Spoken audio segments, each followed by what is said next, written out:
All right, hello. This is Mark Delacroix here with a special Friday actual play stream. We are here following up on our previous back in June.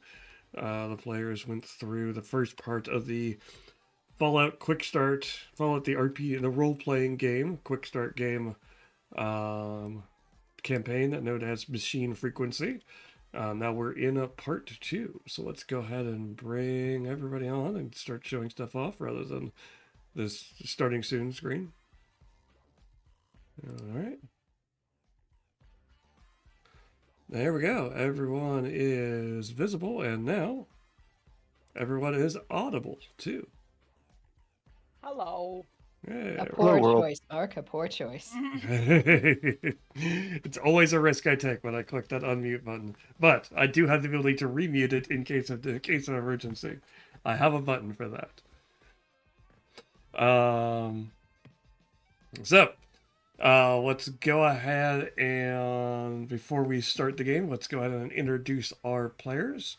We'll start from left to right on my screen, so we'll go ahead and start with Michael. Go ahead and introduce yourself and who you're playing, if you remember. Yeah, sure.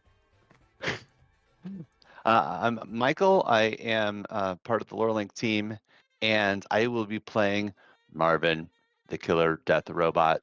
I like killing things. It's fine. Don't worry about me at all. Awesome. And next is 20. Hello. I'm 20. My pronouns are she, her. I'm playing Hazel, who is an aspiring Brotherhood of Steel. And she apparently has some facility with healing, although we don't have a lot of things to heal with currently, so we'll see how that goes. Her pronouns I've got are also two she, her. stim packs. We're fine. Oh, right. Well, good. In that case, tell us who you are. My name is Luna. I am the local Chaos Goblin who will be playing Augusta Byron. I am a survivor of Vault 25 and former gifted kid, so I guess air quotes around playing. Hey. Yeah. A little too real on stream today. And my pronouns are they, she. All right, and I guess I'm wrapping this up. My name is Tony. I am playing the super mutant old tall man, so real easy name to remember. It's old tall man, not tall old man. Just make sure you keep that straight. You okay there, Mike? I'm the tall old man. And yeah, there we go. Mark, back to you. Oh gosh, we found sound parts.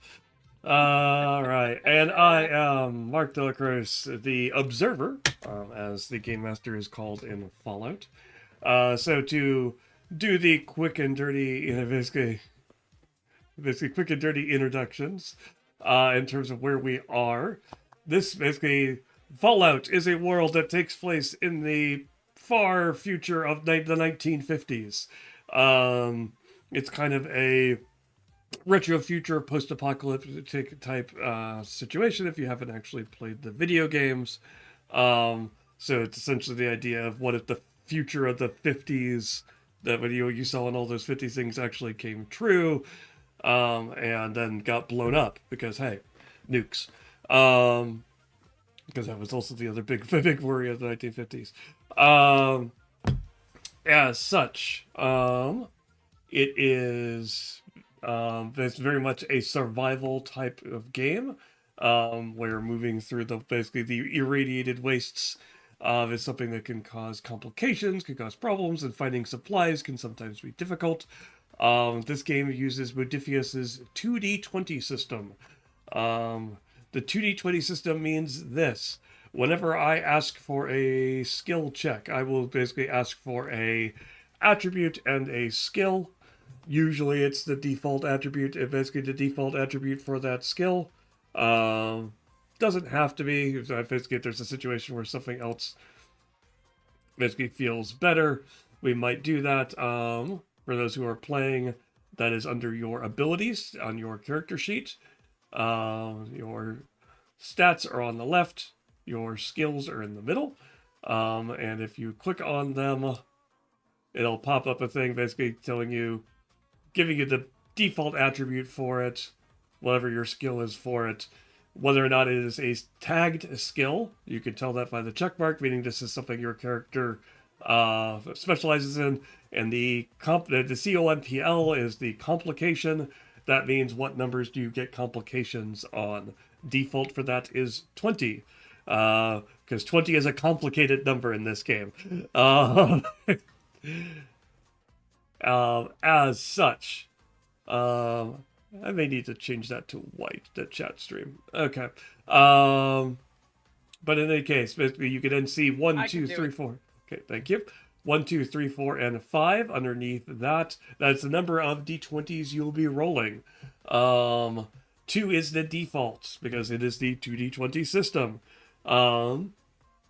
As such, you're trying to roll under the attribute plus skill total. So if your attribute is 6 and your skill is 2, your target number is 8, and you're trying to roll under that on a d20. Basically, you are trying to get at least one success, meaning that at least one of the 220s you roll will roll under that number or lower. More d20s you have, obviously, the better chance you have. Ones are auto successes, they're criticals, and basically 20s are the, of course, complications. Test check color looks good. Thank you. So that is how the system works. Basically, you can get additional d20s by spending action points. Action points can be spent to do that. You also have the ability to spend, basically, your luck stat actually gives you the ability to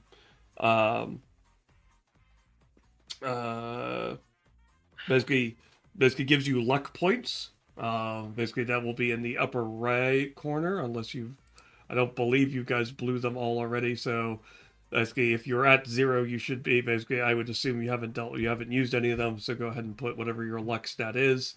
I would like to point out that if you remember the chain gun incident from last time, I think at least I'm sitting at 0 for realsies. Okay. Yes.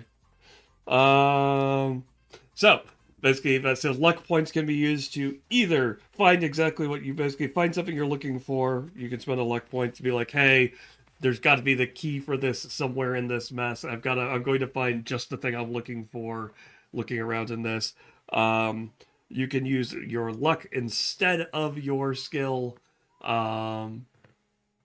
for basically instead of whatever the attribute is. So if your luck stat is higher, you can use that instead. And basically in combat, luck can be used to essentially say you're going first. Action points basically can be spent to give you additional d20s. However, that does get more expensive the more d20s you have. The first one only costs 1, the second one costs you 3, and the third one costs you 6. So basically spend wisely. Note that action points can be individual or are in the party pool.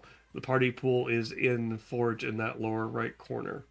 The inflation on those action points, yo.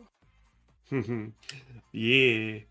Mark, what is the DM called in this again, please? Observer.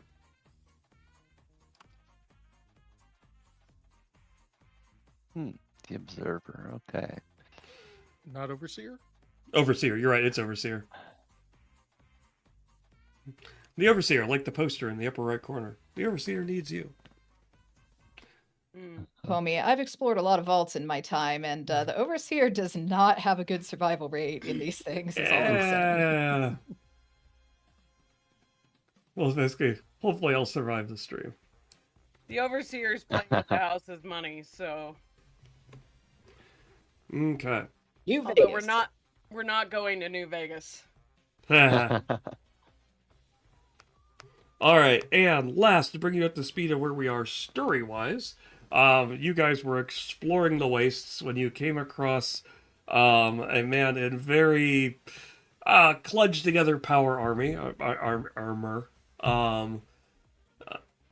who approached you carrying just about everything, basically everything he could possibly need, and then some, practically collapsing on the ground at your feet, saying that there was some kind of issue that he had been paid. Basically, he, as a true Brotherhood of the Steel member, was attempting to look into, but was very grateful when you basically we were nice enough to take it on for him, and that was the fact that he had gotten reports of a crashed vertibird that had been flying over the area when something had happened to it and caused it to crash.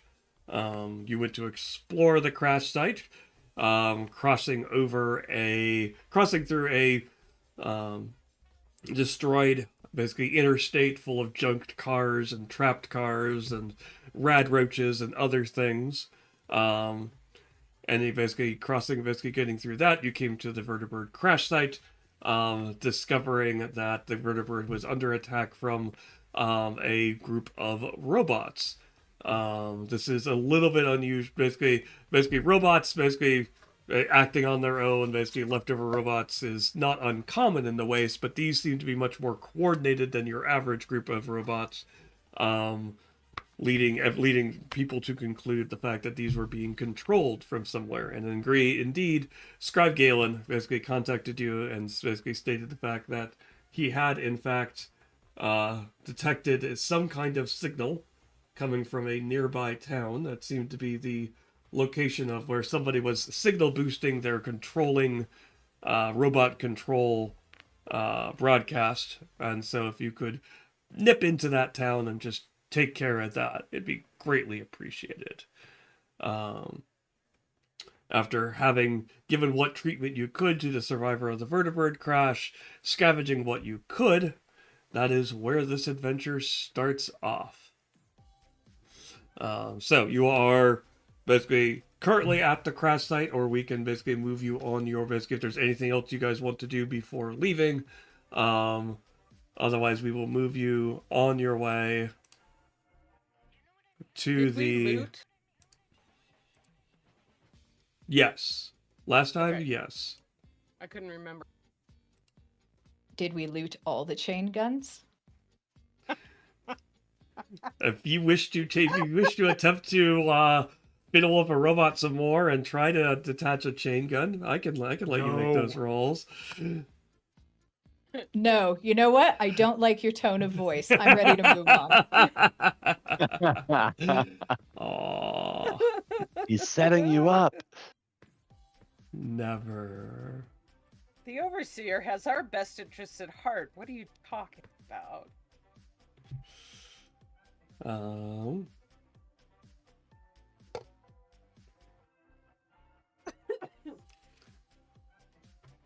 So, is there anything else you wish to do before moving on? Is everybody reasonably well? Enough. I am mostly intact. Also, where is my character sheet in Foundry, please? In the upper right corner, there is a person-looking icon on those row of icons. Got it. Click on that, then click on PCs.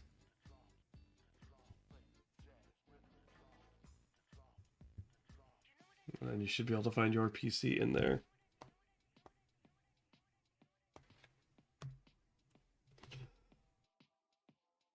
Nothing is happening when I click on her name, but I found her. Should pop open a character sheet. Yeah, that's not happening.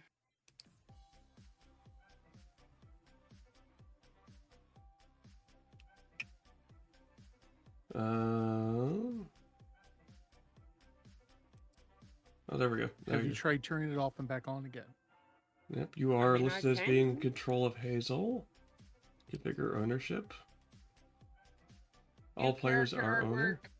View token artwork, export, those are my options when I right click. Left click.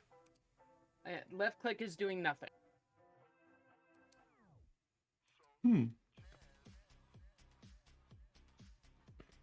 I don't know if this may be related, but I'm actually not seeing 20 listed in the players list either. I had to close it, and basically I clicked on it, then she popped up. Ah, there we go. Okay. Yeah. Is anyone else having problems accessing their character sheet? No. Nope.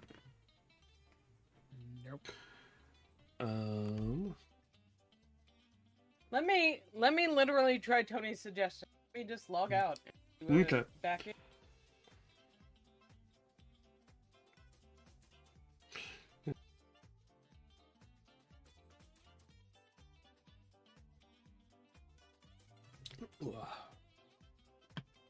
Okay.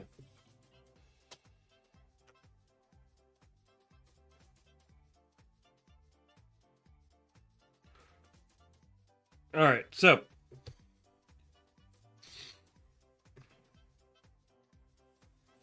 basically, Scribe Galen has pretty much basically sent you a basically the location of Bleakford. It is about several miles northeast of where you are currently. Basically keeping a moderate pace means you're probably going to reach there. Basically, it's going to basically take you the remainder of the day to get to the town. I have my sheet. You have your sheet? Cool. Oh Lord, it actually worked. Yeah. Good job, Tony. I don't remember, is there a map for this or not? No. There will be a map once you get into town, but there is not currently a map here. Okay. Okay. Off to Bleakford. Yep. Okay. So, you guys basically head off for Bleakford.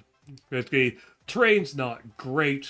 I mean, obviously for some of you, Marvin, it really doesn't matter. But the rest of you, basically, it's up and down. Basically the sun, basically that weird kind of basically post-nuclear winter type sun where basically it comes out and it's blazingly hot and then it disappears and it's freezing cold for a brief bit, and so that continues for most of the rest of the day. So you are starting to you're starting to reach the outskirts basically of the town. You come across the highway which the town is located on, and you're basically you could see you could kind of see the entire town kind of basically ahead of you. There's the very obvious, basically, kind of, as you can see, basically, often, basically, as you're starting to approach it. It's got the usual, basically, kind of a rest stop gas station type thing immediately next to the highway. You could see the remains of houses and apartment buildings scattered around. But it is very, basically, it is very obviously, as the game calls it, a one-horse town, as it were. But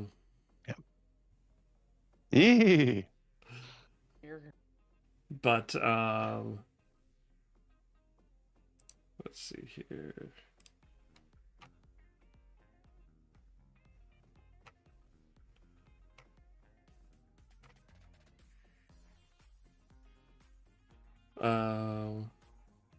Basically, a soft, sickly glow lights up the ruins of the small town. The scattered houses at its center and to the west are dilapidated and bleached pale by the elements. Among them, a few larger structures stick out. The bent steeple of a chapel, the rusted mast of a radio station, a water tower riddled with holes. Down below, a few humanoid shapes move among the wreckage of Bleakford, their senseless moans audible over the wind.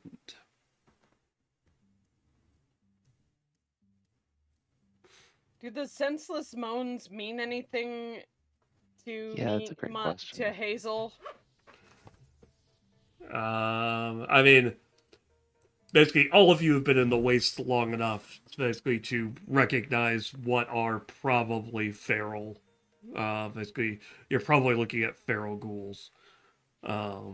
Basically, the sickly glow is definitely giving you that. Basically, that 19 because it's 1950s irradiation. And everything glows. So basically, this is definitely a an irradiated, basically possibly occupied, possibly not occupied ghoul type town. And this is where the signal was coming from? Yep. Mm-hmm.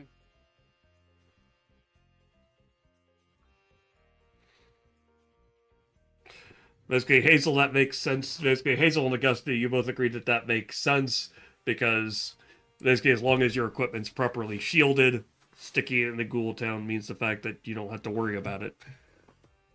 Not likely people are going to stumble onto it. The ghoul, if you put it up high enough, the ghouls aren't going to mess with it. Haha.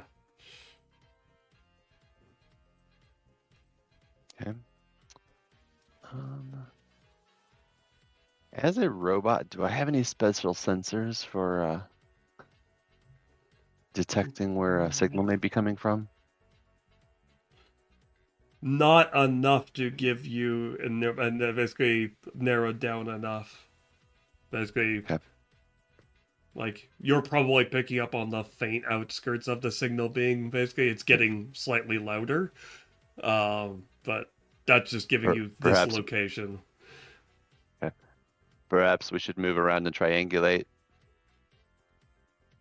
Can I help with my pit boy at all with triangulating, or am I picking up basically the same thing as Marvin would be? You're picking up pretty much the same thing, Marvin. Okay. Basically, there's enough radiation that you're getting. It's harder to basically narrow down things. You're picking up a lot of background interference. Okay.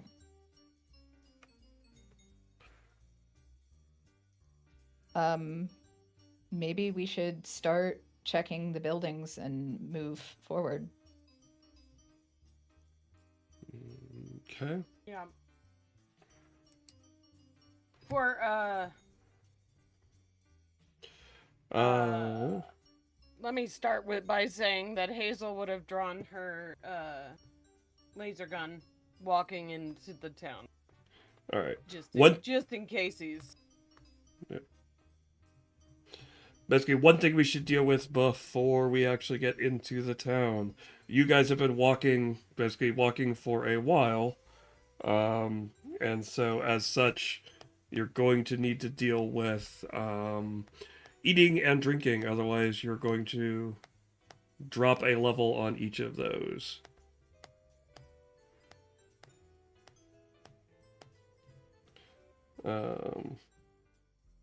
Basically, you can see basically in the lower right corner of your character sheet, you have your current status with those.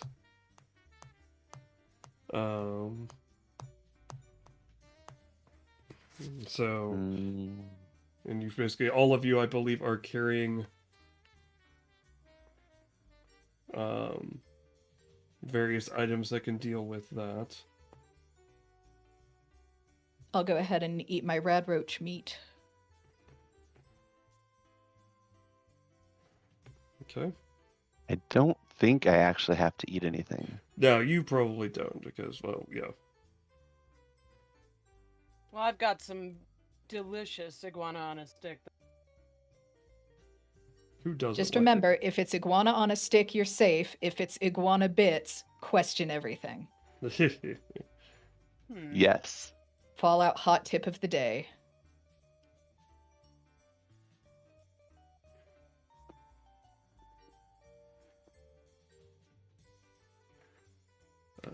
Where was the... Okay. Basically...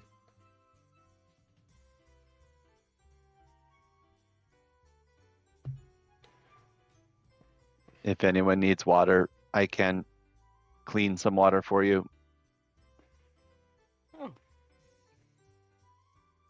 Good.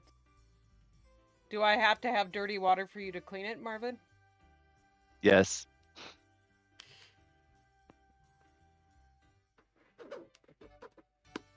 Okay.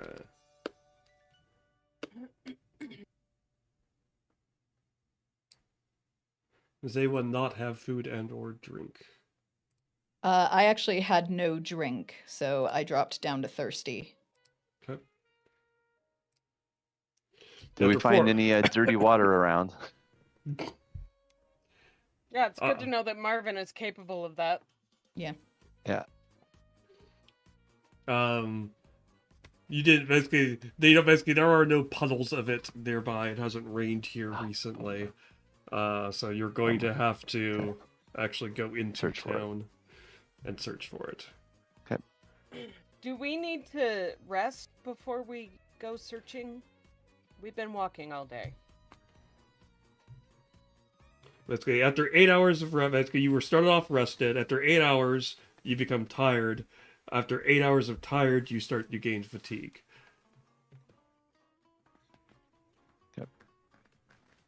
I'm fine Yeah. to rest before we start looting the heck out of everything. And Y'all figuring might out need where some the signal downtime. came from. That too. Should we check out the truck stop first? Maybe rest in there? Red Rocket's never let us down before. Red Rocket. Yum.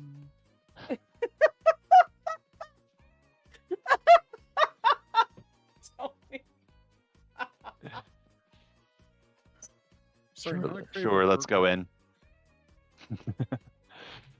Yes.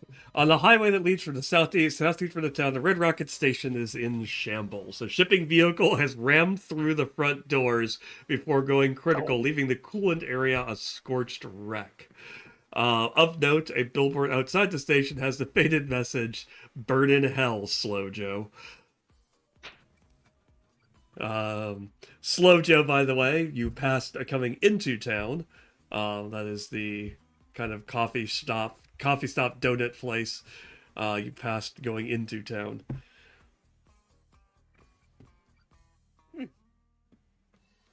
Basically, obviously, most of the inside of the building has been ravaged by the exploded truck.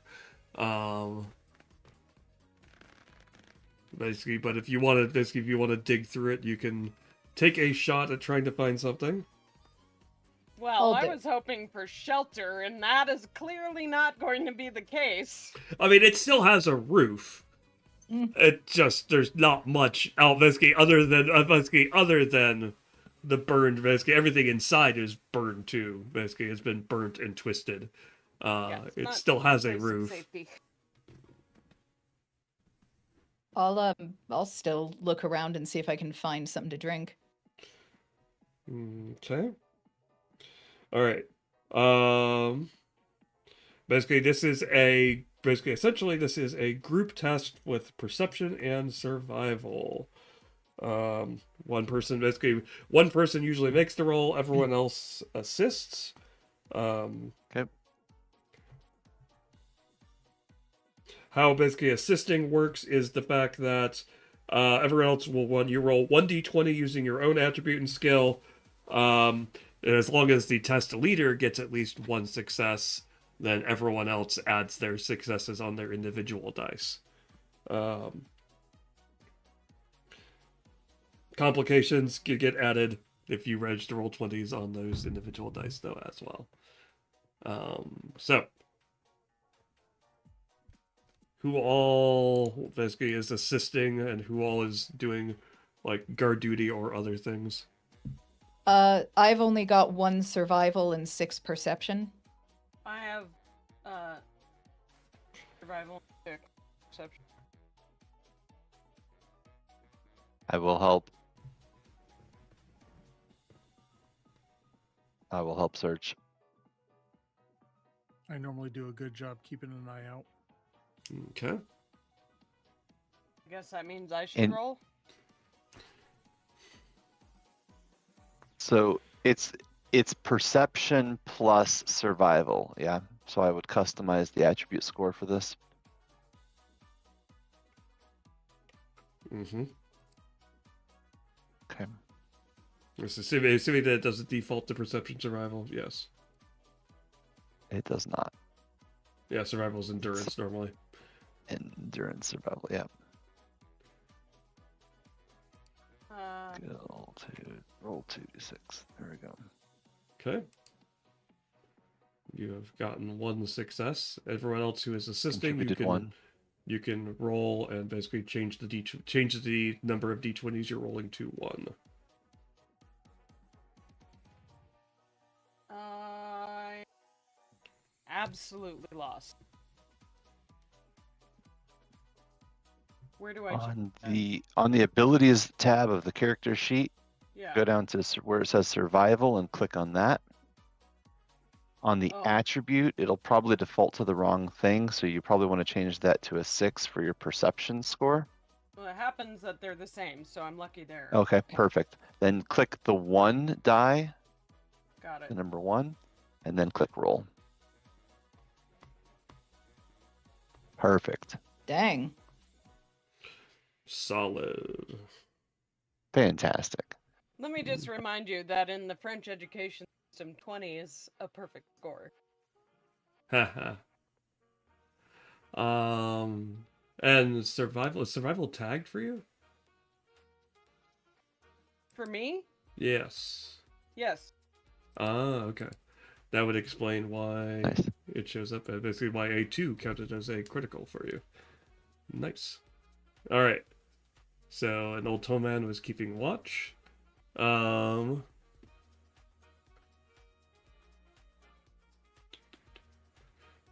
is that going to be? Okay. Okay, so, like this area has been fairly heavily looted, so it probably takes you to about 30 minutes, to actually dig through stuff. But you were looking for beverages in particular. Okay. So let's go ahead and do a beverage loot table. Beverage loot. There's a table for beverage loot. I love it. Yep, there's one for food, there's one for beverages. Nice. It is, you got 3 successes.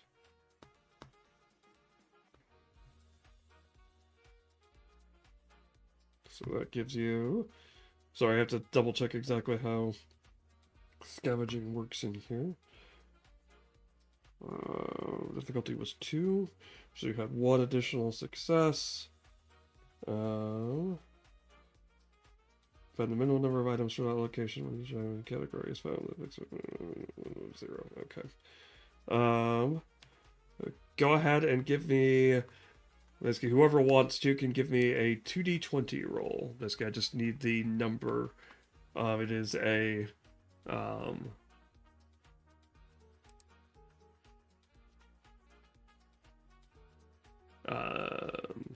it is basically it is 10s and 1s, so that is a 49. 49. Is that 49? Is that right? Wait. No, they actually want you to add them together. Okay, never mind. That makes sense. All right. So, Augusta, basically inside, most of the place has been trashed and things like that, and so it's obviously been heavily searched and scavenged and found. But you get the brilliant idea to look inside the cab of the truck that crashed in. And basically, it takes you a little bit of work to get the door open because obviously it's been melted and fused shut. And you basically inside the truck, basically it's lots of ruins and things like that. But under the seat, in a sealed compartment, you manage to discover the fact that there is a sealed box, and that when you pry it open, It has a bottle of bourbon. All right. Nice. All Alright. of that work for a bottle of bourbon. Wow. There you go. I'm sure All that'll right. quench your thirst. And one more roll from someone else.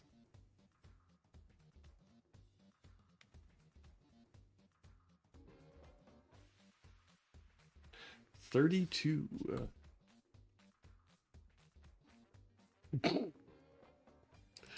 Wait, it's Wow, a you 20 guys and are... a 12, yeah?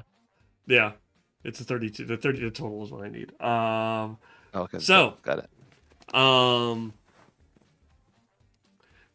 going through basically, you check the back, basically in the back of the Red Rocket.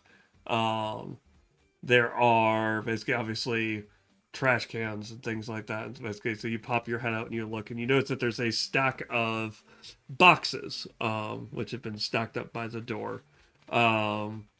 Basically you kind of bump into them, and one of the as the boxes kind of basically rattle around, you hear a glass sound from inside of it. And you basically shoving getting to the bottom box. The boxes have been mostly emptied, but nestled basically at the bottom, where it basically had been packed in amongst a bunch of other essentially packing material had buried at the bottom of the packing material. There is one last bottle of rum. Ooh, But why nice. is the rum gone? You're muted, 20? Spiced, dark. Give me the Kraken. deeds. Like, Wow. did I just find a bottle of Captain? Or the Kraken? Yeah, you Yeah, found there the it is. Kraken. Nice. The Kraken! Or at least the Kraken. I was going to Hashtag say you are not obligated to sponsored. yell that before you open it and just start downing the whole thing. I will remember that. Now I'm curious exactly what. And how bad is alcohol in this? Wine, rum. Yes, thank you. Alcohol is bad, and don't have it stashed under the driver's seat of your car, please, which I am I mean- slightly concerned where I found my bourbon, like, buddy. Look, if it's It was stashed the 50s. and not opened, Fair point. It is not an open container, thus cannot stop. Hey. Yep. well, also, and more importantly, I feel, if it's not open, it means that they weren't drinking that bottle when they crashed into the Red Rocket. Now, True that. they may That have been bottle. drinking a different bottle Correct. when they crashed into the Red Rocket. Yeah, do I see any, like, empty whiskey bottles or anything littering the bottom of the cab while I'm... Ugh. There are a couple of them that are basically in the bottom, basically underneath the, basically empty, but in the bottom of the cab. Hmm. And driving is bad, okay? Yeah, we here. I at mean, it Dorcas ended do badly not for this condone individual. Driving under the influence. Yes. As a note, basically alcoholic drinks all have the same effect. Until the end of the scene, you may reroll 1d20 on strength and charisma checks, but increase the difficulty of any int checks by +1. Also, alcoholic drinks are addictive. Right. Addiction is Then- an issue in Fallout. Forgot about that. Okay. Yes, we have alcoholic under our status boxes. Yeah, that's fine. It's a good thing. Well, next thing to look for is there a space in here that could be made comfortable and secure for the purposes of resting? These meat sacks need the rest after all. Marvin. So there's a couple of different, depending on your comfort level. There's a couple of different spaces that could be. There's obviously the the back room of the basically of the Red Rocket itself, where basically obviously things were stored before. The locks on it have been busted, as obviously someone wanted to get in. Basically, someone wanted somebody out. Didn't work out. But so there is that area. If you're going for tighter space, if you want a tighter, more confined space, obviously the cab of the truck itself would also work. Not going to be the most comfortable space for resting, but is by far the most excuse me, easily guardable. Because basically basically those doors are fairly solid at this point. Are there any like computers or anything in the back room? Nothing that's usable. Okay, so it was more like a storage room versus an office. Yeah. Like the Okay. most computer equipment that was in here were the registers, and those are slag. Okay. Flag. If there were any other office computers, they have been long since basically looted, scavenged, and carried out. Damn you, Brotherhood of Steel! Hazel just looks Right. at Augusta. Marvin will set to work securing the space. Hazel will assist, but 20 has to run AFK. I'll be right back. Okay. You all need to rest now. I need you at optimum efficiency. Sounds good. Augusta will find like a little corner and lay down with her back to the wall and start trying to sleep using her arm as a pillow. Because this Yep. is the wasteland and nobody's comfortable ever. So I assume that means Tall Man is relieved, so he can go get some rest himself. I would assume so. Okay. Sounds good. All right. So, you guys all kind of curl up in your respective corners. Marvin, basically, as the night passes, basically the shuffling and the noises, basically kind of the senseless conversations that you can hear from the feral ghouls continues. Though you also do pick up the sounds of dogs, basically barking and baying and things like that. And you can hear some of them are obviously drawing a little bit closer.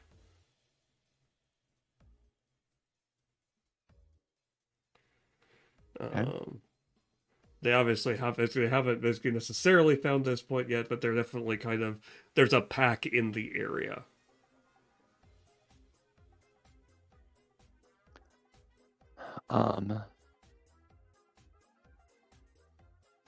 Marvin will keep the buzzsaw and baseball bat at the ready Okay.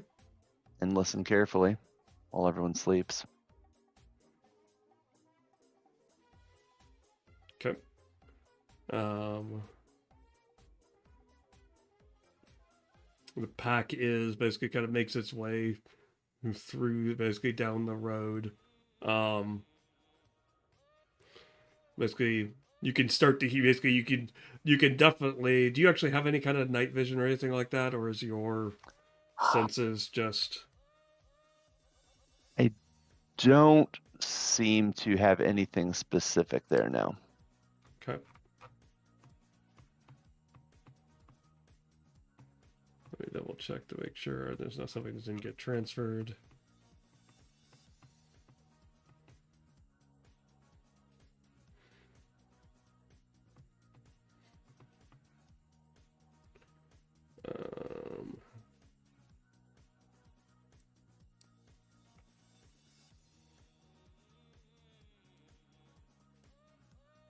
Okay.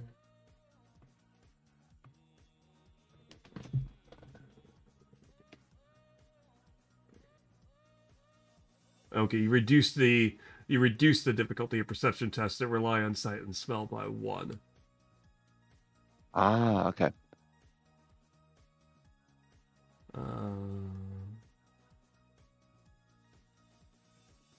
Cool.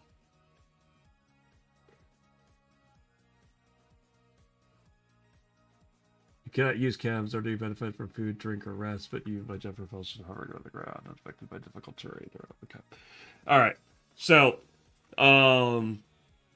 like they're not making any effort to be stealthy. So you can see that one of the dogs is kind of basically split off from the pack.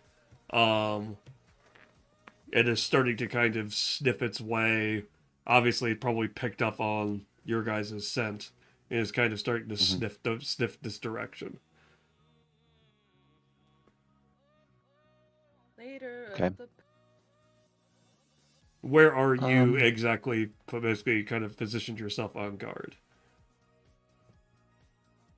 I'm gonna position myself nearest whatever door I think they're coming from. Although if I hear them starting to come this direction, I will.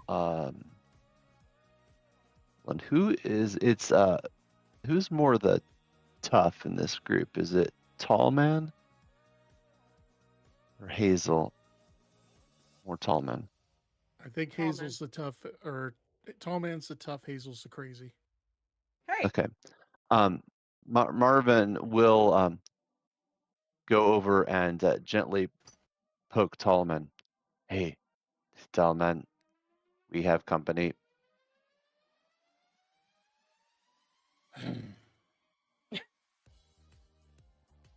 Just So kind sorry to interrupt your sleep. of gets to his feet, pulls out the baseball bat. Where? This way. And I follow. I think he's being a bit paranoid, but okay. Like you can hear the dogs are doing it's like you live out enough in the country you can hear coyotes barking and singing and communicating to each other. So these aren't ones who are obviously hunting something, because otherwise they would be silent. But they're obviously basically kind of talking, and the one he points out, basically you can tell is definitely kind of is sniffing around basically the front of the store. Basically you're kind of peeking out the door and you can see it sniffing around the front of the Red Rocket. Basically kind of around the abandoned, basically starting to sniff up to the abandoned truck, putting its paws on the door. Basically kind of jumping up into the cab of the truck, sniffing around in there. It's not going to find the bourbon. It's already been grabbed. The good stuff's already gone. Poor alcoholic puppies.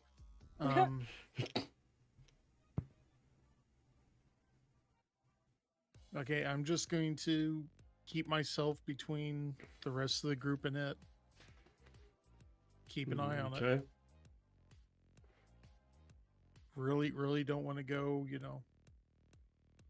beat down a dog. Basically, as a note, basically, now that it's gotten closer, you can tell the fact that this isn't the nice kind of, this is the mongrel, essentially the feral ghoul version of a dog. Basically a mutated dog, basically patchy fur, basically the usual extra nodules and things like that. Do All any of dogs us are have good dogs, animal Brant. friendship? Is that even a thing? The answer is Not in this probably, but probably no one here has it. Yeah. Doesn't appear that I do.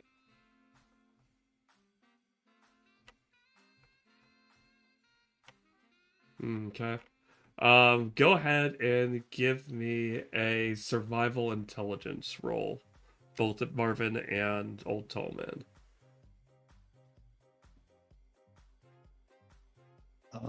What survival? Basically, yeah, survival intelligence. Actually, no, let's make it science intelligence. That makes more sense. And feel free to wake my ass up for this, because I can help. I preferred survival, but okay. That's not ideal. I got a 20.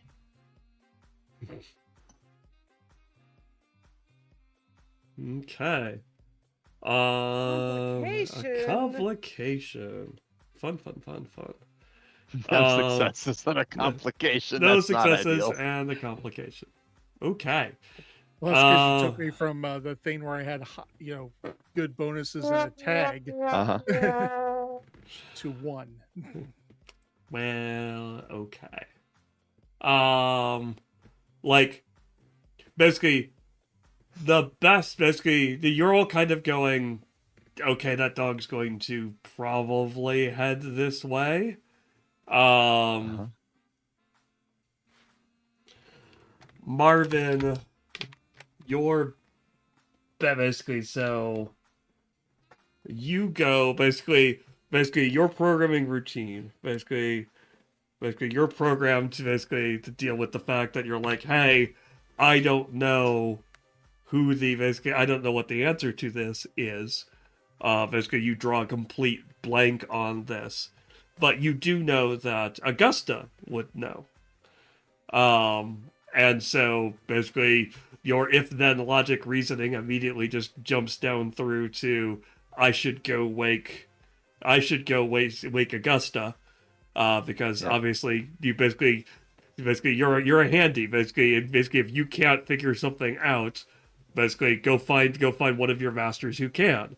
So you Find just the answer. go over and wake Augusta up. Basically, just kind of poke Augusta, basically up, and Augusta kind of wakes with a start because, in terms of being gentle, that's not what you do.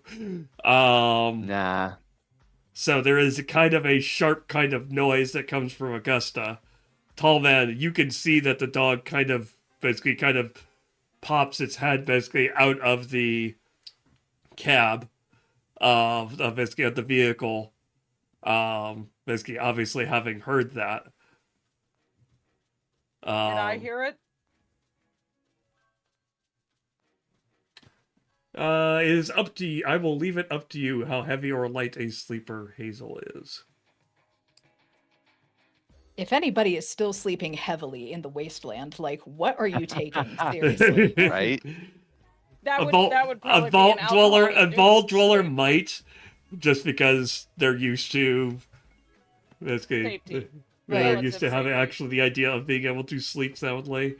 The Brotherhood of Steel Initiate is less likely to. Hazel wakes up when she hears that noise. Okay.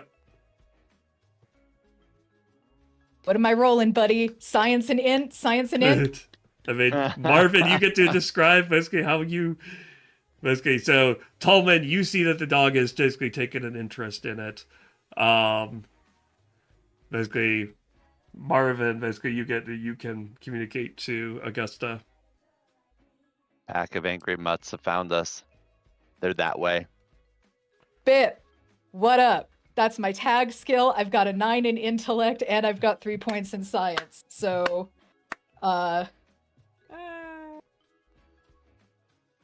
it feels good to be a gangster. Nice. Luna's like, mic drop. Yep. Let me roll. Let me roll.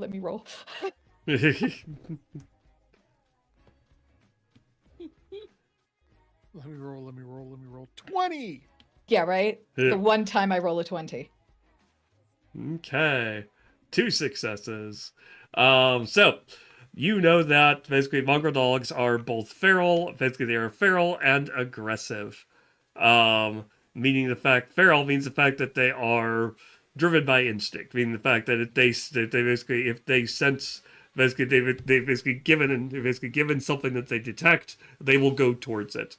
And aggressive means the fact that if they identify it as being prey, they're going after it. Once basically as soon as they identify something as basically something as prey, they will do it, and they will alert the others in their pack,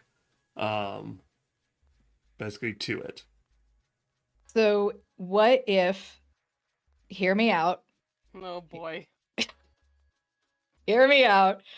So since Augusta knows this stuff about the feral dogs, basically, especially since she's been out in the wasteland, like exploring vaults herself. Okay. What if she knows that, like, in order to establish dominance, she like makes eye contact and just starts barking at the thing as loud as she can to like show that she's not afraid of it. Then try to establish herself as alpha dog. And give away her position to everyone else. Okay. I only see the one. The rest are probably behind. I mean, to be fair, you just woke up, and I don't think Marvin told you that there was entire packs out there. out there. Everyone's aware of I the use fact that there are plural. packs out there. He did say pack of angry mutts. But what if I could become their ruler? I just said what if. It's hypothetical. I haven't committed to shit yet. Someone that has been a ruler of ghouls, it's not all it's cracked up to be. Fair point. Which actually does raise the question. There always seems to be like a certain pecking order among the irradiated creatures in the wasteland, and super mutants seem to be at the top of that pecking order. So, why doesn't Tall Man just go up and start walking towards the dog with a real pissed off look on his face? Tall Man is probably the least like prey looking dude we've got with us, so I'm down. Okay. I mean, Silent whirring behind you. are feral mutant creatures likely to attack a robot? I wouldn't Well, imagine so. Hold If on. it's- In the yeah. games, in the Yep. games, I have noticed that there are areas where you do have robots attacking animals, but the animals don't usually attack the robots. I've never come across that in any of the games. Like, Mark just used the phrase, if there's something they identify as prey. So the question is, are Yeah. robots identifiable to mutant doggos whose intellect is suspect as prey? Wouldn't think so. Not I unless you would argue smear not. the Augusta meat sauce on me, I Augusta mean. does not believe that basically unless they were attacked by the Oh, robot. whoa. Anyway, I digress. Augusta does not believe basically unless they were attacked by the robot, they would attack the robot. Right. Got They it. would So, defend yeah, that makes themselves, sense. but Right. not... Yeah. not... Yeah, of course. Okay. So they might not attack Marvin and Tall Man. All things being equal. The Tall real men they juicy might bits- attack. It would depend on how hungry they are, how much basically what condition they feel tall men is in. Sure. You're probably The real- looking at the like real a juicy bits are Hazel charisma. and Augusta. You're probably looking at like a charisma survival. Yeah. I'm going to say for tall men, basically if you're going for intimidate. Okay, fine. I won't do my DMX impression. It's fine. I don't want to see it. Sorry, all I know about him is he used to race RC cars. That's how we get canceled for episode 3. So. Right? It's Press all release downhill out once of you start with the Indiana. DMX impersonations. Then someone's doing a Vin Diesel impression, and then Oh. It's about family. As long as Nice. we don't stoop to Duke Nukem impressions, I feel like we're doing Ooh. okay. I'm just taking this adventure 1/4 mile at a time. Oh. Nice. Well done. Okay.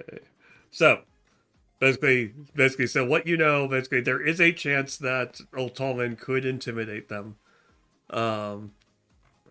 Basically, there is a pecking order. They do, basically, they are unintelligent, but that doesn't mean the fact that, like, feral dogs will kind of attack things, but they won't attack something they obviously consider, basically, a bigger threat. They won't attack Marvin on sight unless Marvin attacks them. Augusta and Hazel, 100% they'll go after them. Well, you two are bacon strips. Yeah, that's. Hey, stay behind us. Stay behind us. We got this. Also, if we're assuming that Augusta Byron is, in fact, a small, adorable white woman, she's just going to run towards it and be like, "Puppy!" and try to get the sniffer hand. So, you know. Nice.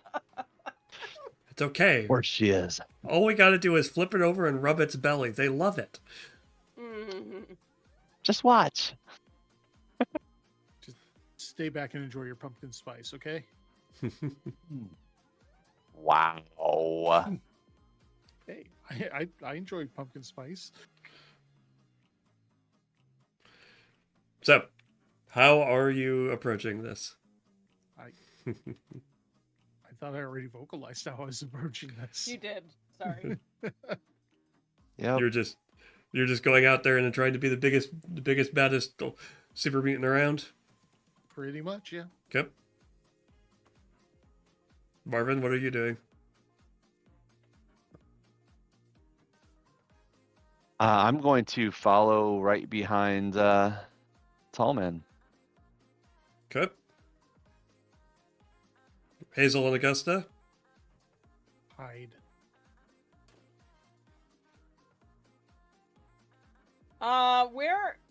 Where that you said that this one interested hound was in the truck, right? And then It's basically, Augusta. by the time you've spent enough time, it's kind of popped back out of it and is definitely searching the area, starting to sniff towards the door. It is moving Okay. towards the door as you have a very brief conversation, which is taking longer in person than it does actually in game. Yeah. Okay, Hazel draws her pistol and takes cover.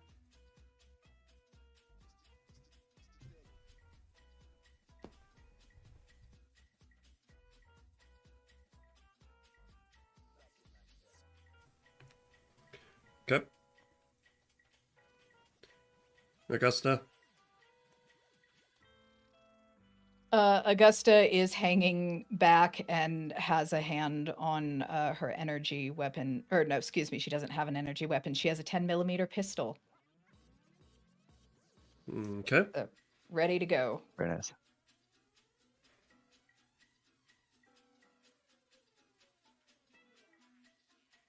Okay. All right. So, Tallman, you come out the door with baseball bat in hand. Go ahead and give me a charisma survival check as you attempt to be big, bad, and looming. Isn't that what I rolled? Didn't I just roll that for you a few minutes ago? Yeah, she did. Oh, It's there. it didn't. Oh, there we go. 2 successes. Nice. Okay. It's like I didn't want to waste 2 successes. No, you're good. You're good. It just didn't. Basically, it didn't give me the noise. It gave me no noises. How dare you? Yeah. So basically, you'll come out, and basically, it will very obviously immediately kind of drop into.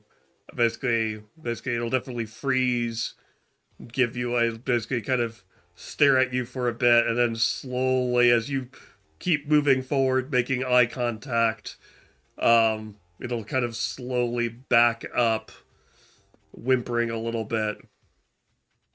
And then we'll basically kind of bolt back out the door, barking and yiping. Yay, nonviolent solution. The puppy lives. For now. Mm-hmm. Forever. I mean, if they come back with the whole pack, we might be You know, forced into details. You don't defense. vocalize this and give the DM ideas.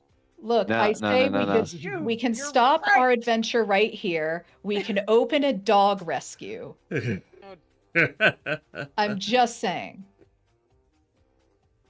Luna wants to open a mongrel rescue. Got it. Vault 452, the animal rescue vault.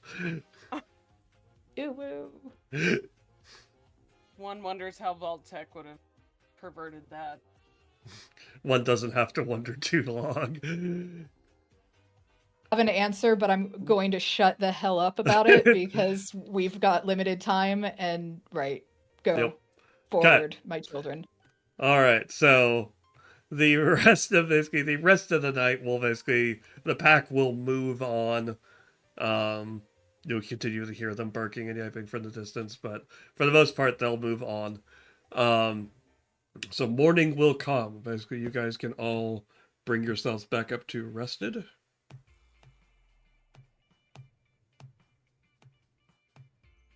However, that is assuming you get 8 hours of sleep, does mean the fact that your food and drink will drop. Huh. Of course. I'm dehydrated. Does bourbon help with dehydration? Not really, but in the game. Personal experience. Yeah. I mean, I don't know what the fallout rules are surrounding hydration because I usually never use them. I will double check, but you can drink a single beverage, everything. Beverages typically restore a character's health points or have some other benefits if you during both. Unlike food, drinks can be drunk during combat, but generally a whole bottle of Nuka-Cola and beer takes a major action. Most of the beverages last until the end of the scene.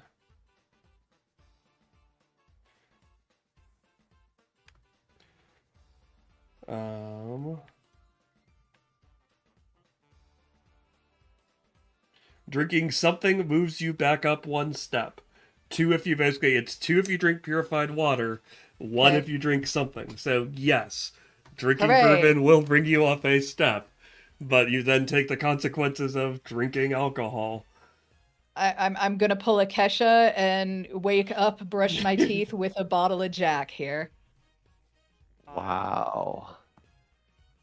Well played. Luna pulling out the pop culture. Oh, So okay. until the end of this scene, which I will allow you to move this to wherever you're going, so you can have it the entire if you can either it's your choice which one you want to do here. You can either have it just be this morning scene and you just get through it, and you don't get the bonuses or the penalties for it in the next whatever you do next, or you can have this you could drink it at the start of the scene wherever you're going to explore next, and take it's a plus one. You roll an additional d20 on strength and charisma attacks, but increase the difficulty of checks by +1. I've got 9 int, so I feel like I can take that hit. And also, who is DMing this? Raphael from BG3? Jesus, dude. You're enjoying this too much. It's like I have a bargain for you. Quid pro quo, Clarice. Nice. I mean, he did bargain with you last. Hey, that was at least a Uh-huh. partial success. Everyone lived. It was Yep. fine. It's fine. It was fine. So yes, I will be drunk first thing in the morning because honestly, it is the wasteland. The world has been exploded by nukes and we all deserve a little treat. And also, I'm probably trying to kill some brain cells as a former gifted kid. So not that I speak from personal experience or anything. Ew. Wow. Oh man, we went there today.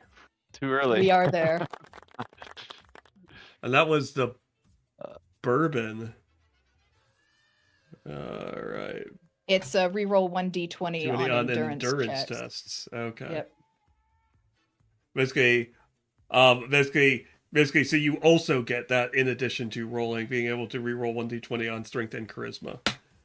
I'm hot and I can lift shit. Um, Alrighty. Well, Hazel is using her last purified water, okay. and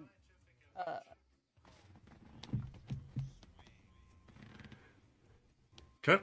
hopefully we find. Otherwise, it's the rum. All right, so you now find yourself basically by the light of day. You can see the city, basically the city, town, however you want to call it, a little bit better. Nothing immediately, basically, again, nothing immediately. You don't, like, basically, there isn't a big glowing beacon saying radio signal booster here. What? Come on. Dang it. However, again, basically, as Augusta talked yesterday, basically mentioned yesterday, it is likely to be someplace higher, out of the reach of ghouls, feral hounds, things like that. So the tallest things that you can see in the area, obviously, are the radio tower, the water tower. There's a steeple of a church. A And radio there's- tower, you say? I I think the do. radio tower seems likely. But is it too likely? Trust no one. No, but Uh, if I was trying to broadcast a signal out into the wastelands, I would probably pick the radio tower. Okay. Oh no, they could choose a holy place, which could be either the church or the water tower. I vote radio tower. The water tower had a bunch of holes in it, remember? No, I don't actually. So God, I feel the look that Luna is shooting me. No, I'm Right. thinking. I'm trying to think. I'm trying to figure out how devious the frickin' DM is being right now. Like maybe it's there and it really is the radio tower because he knows that we would think, aha, it's not the radio tower because that's too easy. And he's sitting there like, yes, excellent. Choose one of the other locations I have stocked with enemies for you. So I vote radio tower. Ah, game, set, and match. No, basically, if I want to be devious, the thing that I mentioned is the fact that all of those locations are less likely to have anything useful to scavenge in them, meaning food, water, supplies, as opposed to the homes, the apartments, and other things. So you kind of have a trait of basically, and of course, they want the one area in town that's probably the least likely to basically been salvaged, basically been scavenged. It's the big glowing pile off to the right, which is the dump, which is very definitely glowing. Hey, Lady S. Basically is glowing, and so basically that is the least likely to have other people having scavenged it. are we So- scavenging right now, or are we looking for the origin of the signal? That is your call. Porque no los dos? I mean, I do feel like the glowing is probably a bad sign. I feel like with an int of 9, even 8, now that I've woken up and like pounded a bottle of bourbon first thing to avoid hydration, I feel like I would still have enough faculties about me to be like, let's not touch the glowy stuff. Let's... All I can see right now in my mind's eye is Luna being like,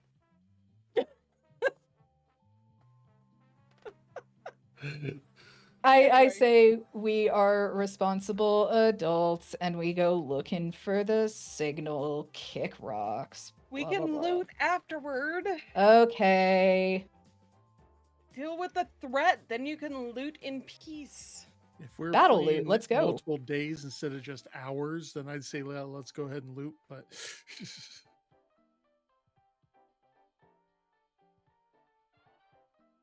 the short amount of time we had to play, I think railroading is okay. Yeah, I mean, Okay. also, we have a limited Do number it. of hours here.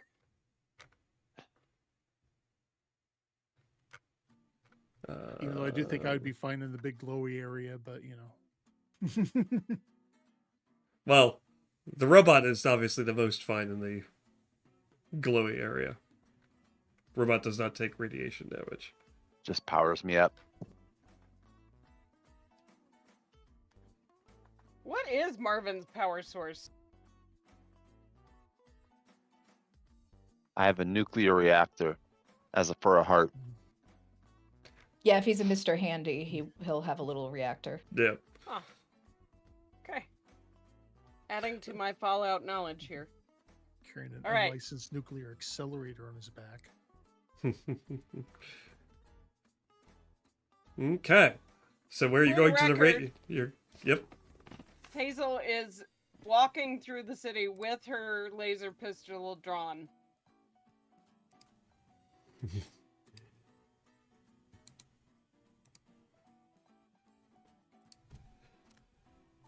Okay. So you're going through the town cautiously, is what you're saying. Okay. Yes, makes but sense. also I will pick up anything useful that I happen to encounter on the way to the radio tower. Okay. So the first basically, it's a town, basically the roads are, because this town wasn't too well trafficked, the highway is cluttered with cars and things like that where the usual people abandoned them, they broke down, etc., etc. There aren't as many of those on the streets of this town. As most people had probably, basically, who had cars had probably fled by the time, basically, everything's happened. And so, the streets are relatively clear. It is, basically, so, are you going through the town? Are you stopping to search things, basically, as you encounter them? Like, hey, there's a car here, pop it open, look at it, basically, look at the glove box, pop the trunk, look at it, then keep going. Or are you just making a beeline directly for the, basically, all this does is basically determines how much time you are spending in town. Basically, on the way there. Time matters for, obviously, basically, for drink and food purposes and rest. Well, Hazel is out of drink and food other than a whiskey and a rum. Feel like we need to find likely places that could have food and drink, because otherwise I'm going to be the only one that makes it to the other end of this place. Maybe some coffee for Hazel and I. Some very strong coffee.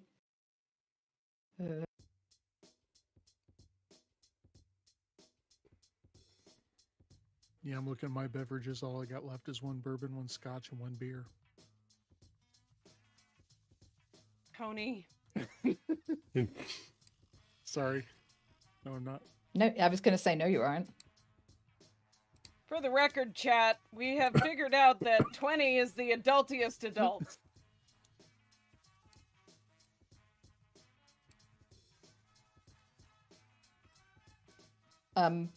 Yeah, I have no food I didn't or mean drink. to do that. Please disregard. I did not actually consume rum just now. Okay. Hit the wrong button. Can I was already sated and quenched. Is it trying still to in your add it inventory, to or my did you sheet. lose it? I You have to- lost it. Let me delete that. Hitting the wrong button. You can so re-add adult. it. Alright. Let's switch over to the actual map of the town.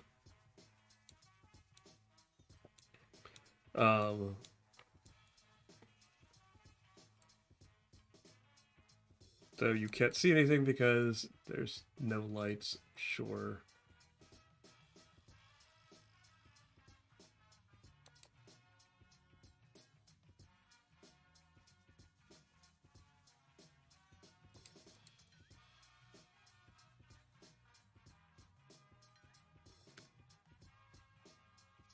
I mean, it's broad daylight.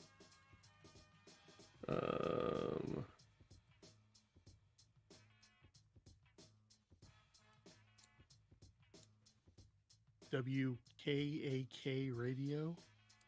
Yep. Wakak. The cack. Everyone's Can y'all favorite be radio careful station. how you're yelling that on stream, please? I am in the party here, and I will not let it go. There we go. Now you should be able to see the entire town. Hooray!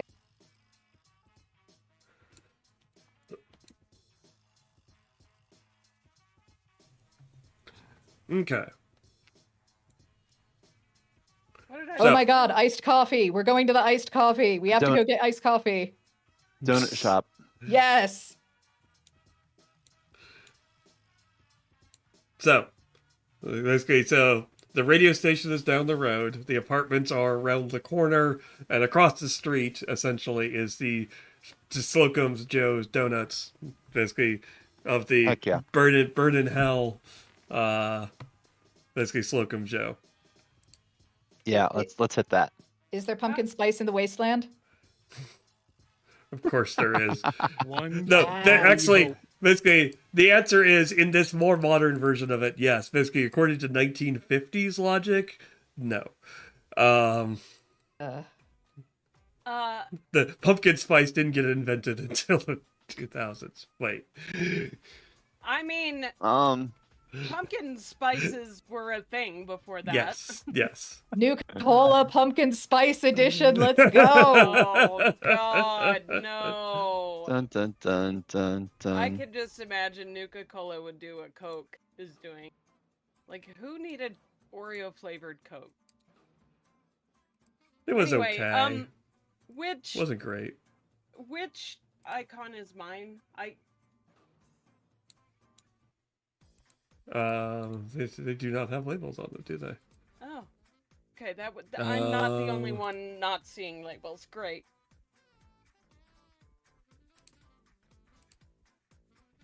And Starbucks started introducing the pumpkin spice latte in 2003.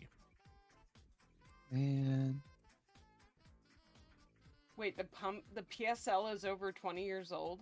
The PSL. Oh, no, don't vocalize it. Oh god. It was at least introduced in this millennium, Not the late 1900s. Good. not the late Okay. 1900s.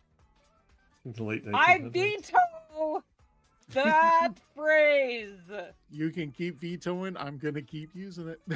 God bless it, Tony. It was basically, yes, the PSL came around at the turn of the century. Is that better? No. Okay, everyone should have names now. Thank I mean, you. I'll get Marvin's on there, but everyone can tell which one the robot is, I assume. As it turns What? out.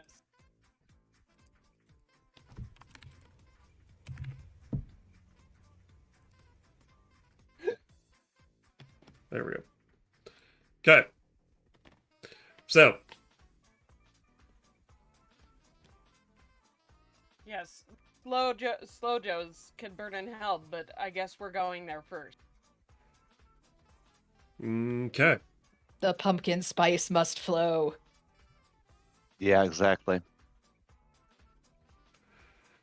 All right, Nice so crossover. I approve. So on the south side of town, across from the Red Rocket Station, Slocum's Joe is a donut and coffee shop. On its roof, a fiberglass sculpture of the smiling mascot has been battered by the wind and is almost entirely reduced to a skeletal frame. Inside, the chalkboard displays Slocum Joe's. We've got better coffee than the other guys.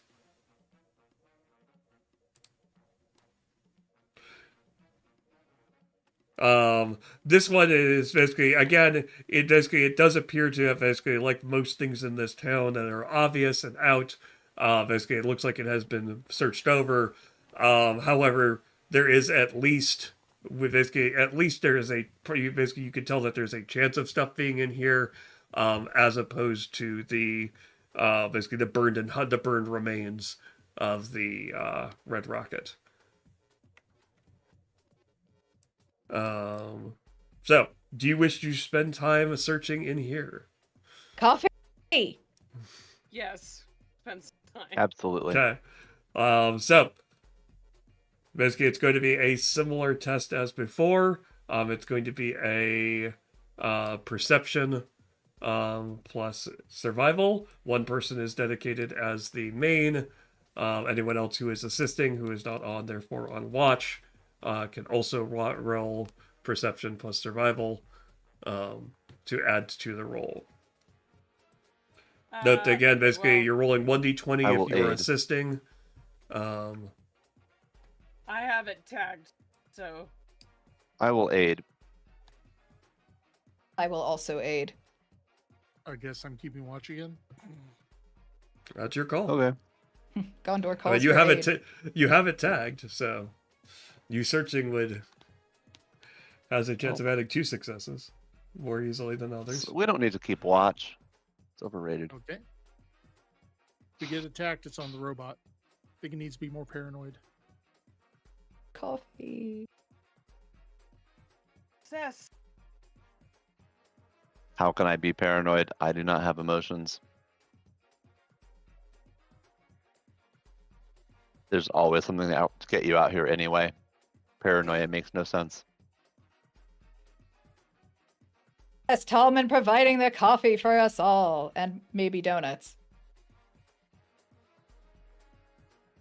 Just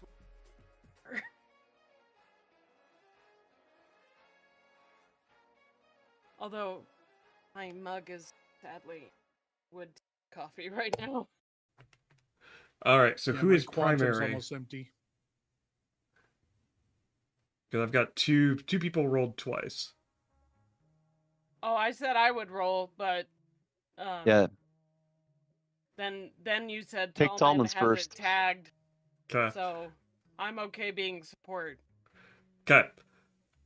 So basically, we will go ahead and do that. We can do it. So Tallman has 3 successes. Then Augusta adds nothing. Marvin adds nothing, and Hazel will add 1 success, giving you a total of 4 successes. Nice. All right. So how scavenge, basically, I've got a listing for how, basically, because this is an area which actually has the chance of having more things in it. You guys, basically, there is a whole bunch of stuff you guys can get in here. Basically, you have, basically, these in total, the normal number for searching this area is 2, because it is mostly searched. So that means the fact that any success that you get over,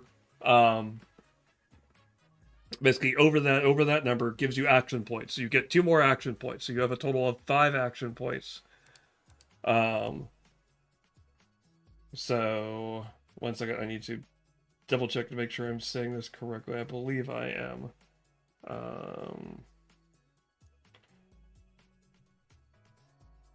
Yes, mostly searches to 2. You have action points. So you can spend action points to gain additional rolls on each table. I will adjust this slightly for being Slocum's Joe's, so I'm going to flip 2 of them. I'm going to flip a couple of them. Yeah, we'll do that. Okay. So basically, you will get 2 to 4 ammo loot, 2 being the minimum, 4 being the maximum. You can spend an action point to get an additional roll on that table. You'll get there is 0 to 1 armor loot, meaning if you don't spend an action point, you're not going to roll on the armor loot table. Basically, there are 2 to 4 beverage loot, meaning you start at 2, spend action points to get up to 4. 1 to 2 chems loot. 3 to 4 food loot. 4 to 6 junk. And then 0 to 1 oddities and valuables. So basically, I will go through them, and I will ask you how many action points you want to spend on additional rolls on the table, and then you guys will roll, and I'll tell you what you pull. So 2 to 4 ammo loot. Basically, Can I so ask you good. a clarifying question? Mm-hmm. Is alcohol a chem or a beverage? Beverage. That's Thank why you. it showed Go up on. when you guys were doing beverage loots. Actually, Got I'm switching this. So beverage, basically ammo loot is 0 to 1. So if you want to get any ammo, you need to spend an action point. Otherwise, we skip this category. I don't need ammo. I'm just here for the coffee and donuts. Okay. So no action points spent on ammo. 0 to 1 armor loot. Any action points spent on armor. Oh, Okay. 2 to 4 beverage loot. Basically, any action points spent on beverages. Yes. How much? You could spend up to 2.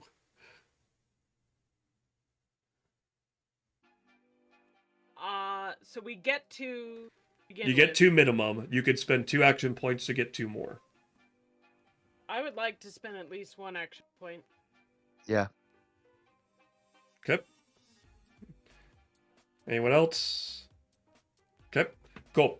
So, we'll spend 1 action point, and you guys basically can choose amongst you who will basically roll. Basically, I need 3 2d20 rolls. Any particular category or just straight? Just straight. Basically, this is just the random numbers. Okay. Let me swear if you guys Who roll among all us is the alcohol. least cursed? I've been the least cursed. Wow. That would have been amazing on a success roll. Right? I'm rolling.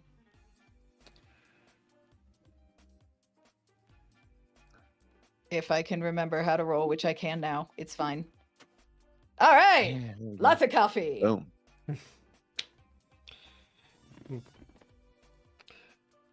Okay. So.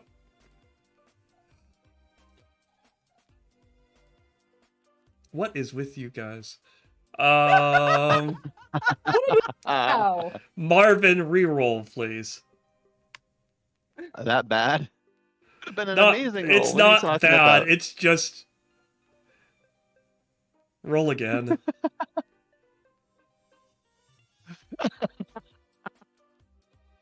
Okay, I'll do that. It's fine. There isn't that much alcohol. Actually, I take that back. A good chunk of this list is just alcohol. That's hilarious. God. So, They just want you to be drunk. So, Ah. Marvin, basically, having heard that somebody wants coffee, basically immediately goes to the coffee machine.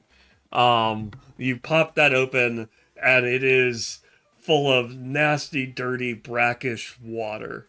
Obviously, it's been in there, basically marinating in coffee grinds and other stuff for a very long time, and there's a reason why it hasn't been pulled out. That counts as a serving of dirty water. We call that games Sweet. industry roast where I'm from. I pour it into my boiler and ask if anyone has more dirty water. Can I Not use my currently. vault canteen to like scoop some up? Basically, between the two of you, I will let you get two Sweet. out of it, so you can get 1 purified water out of it. Hooray. Nice. I'll start bubbling while Okay. they continue searching. It starts The sounds of percolating. percolation. Okay. Exactly. I don't have that on my soundboard. Dang it. Maybe that's as close as I could get. See, the problem is with the sound of percolation is it can sound like a coffee maker, or it can also sound like something else that we're not going to talk about It's- on stream. It's legal in the your dirtiest state. sounds he knows how to make. Okay. It is actually the one chem that isn't in the wasteland, come to think of it. Well, I mean, nuclear holocaust might have annihilated it. Mm. The edibles were the first thing to go. Where's Vault 420? I want in on that experiment. I Sorry for guarantee you getting there us is canceled. so much. I guarantee you there is so much fic about Vault 420 that's out there. I guarantee you of that. Oh my god. There's probably a bunch out there Wow. about Vault 69 too. Oh no. That's mine in Fallout Shelter. So yes. Yeah. Oh. All right. What is it? Rule 34? No, Oh, no whoa. Rule 34. No. Not in Fallout. Gosh. All right. Death claws. I'm not everywhere. saying I would Moving. enjoy it. Hi, Unstoppable X. Um.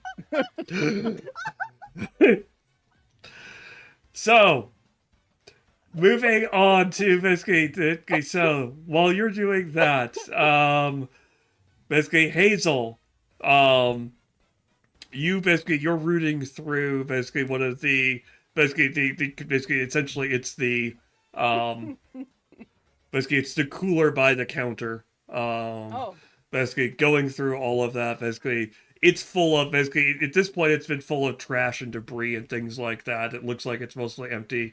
Um, Basically, there are a bunch of discarded bottles in there where people obviously grabbed something, drank it, just threw the bottle back in there. However, basically poking through it enough, you manage to discover that one of the bottles that someone had basically that you first mistaken as a basically as a if I want to throw it in is actually a full bottle of Nuka-Cola. oh, Nuka-Cola! But is it pumpkin spice flavor? I hope. Sure. God. Basically, in honor of it being No, September, no! it's pumpkin spice flavor. It was their limited edition. Basically, pumpkin spice Nuka-Cola. Luna! There's I'm maybe that's the sorry. reason why it's still there. Um,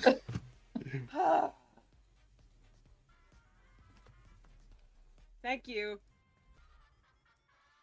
Thanks a frickin' lot. Uh, How much so- thirst reduction does Nuka-Cola give? Basically, it is treated as any other beverage. Purified water is the only thing that basically it ups you to, is purified water. Everything else just gives you one. hey, I have some purified water for you now. And last but not least, Hazel, basically Augusta, you in your state, you're like, hey, I wonder if they've got anything more in the, special section. So you're rooting around underneath, basically, you're like, underneath things is basically where underneath is where you find things. And indeed, you dig around under the cash register, long enough, and there is one bottle of beer that's rolled towards the back behind a bunch of other stuff that you managed to pull out. That you may. And it's Miller Lite's pumpkin spice latte edition. Okay, to be fair, that is probably the only way you would ever get me to drink Miller Lite. However, as a formerly vault dwelling former gifted kid who is not at all suited for life outside of the confines of that vault, I am so excited right now. I have never lived it up this much as I have in this moment with these people in this moment. So thank you all for this. All right, so given Tony's song lyric reference, we have now had one bourbon and one beer, and we are just missing the Scott. Mhm.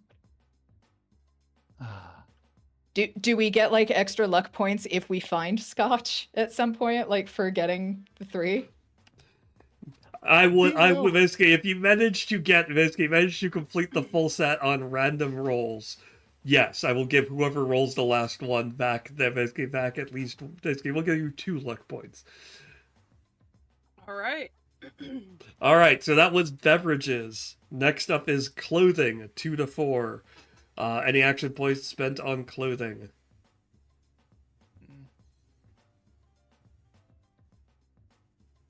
Okay, I need 2 rolls on the clothing. Basically, as of course they have basically Slocum Joe clothing. I don't think I'm rolling again. I That don't means- remember how to roll. 2D /R/ space 2D20.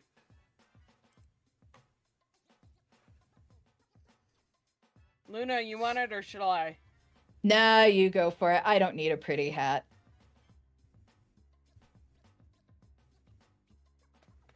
Okay. I So have a fancy hat. Tony, basically, so Old Tallman, out by the front, there is the remains of obviously what used to be a motorcycle of some sort. It has long since been basically scavenged, ripped apart for all of its useful parts. Have been basically pulled apart, leaving nothing much left than like a few bits of identifiable frame. However, one of the bags that had been on it had gotten tossed to the side. And you open it up, and there is a full set of road leathers inside. I sincerely doubt they're going to fit me. I need your boots, your clothes, and your motorcycle.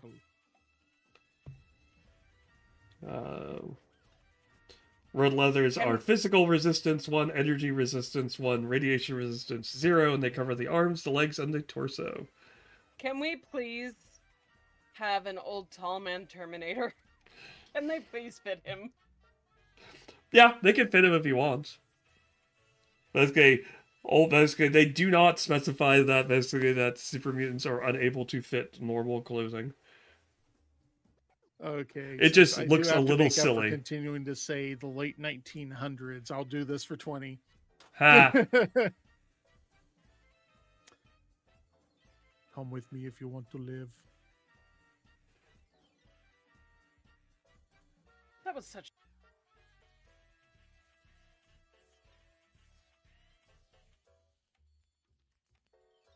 Oh, you have Raider armor already, but so you could wear this over it. It is basically it is more a character thing than an actual thing. And then the other one, is Hazel 20.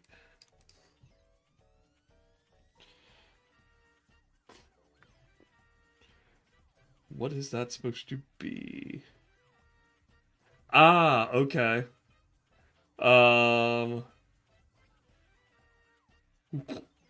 Never a good thing. Basically, it is a workers basically in the back under basically in a pile of basically OSHA equipment, basically underneath the OSHA sign.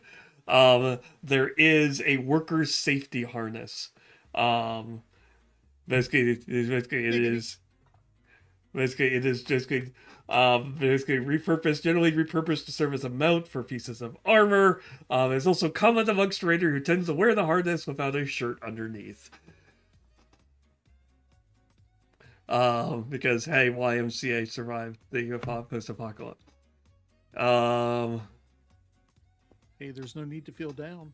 Young I said, young man. man. I'm not a young man. Neither is Hazel. You can hang it on the Marvin. It I wouldn't can do never tell anything, the but you can just put difference. it there. What?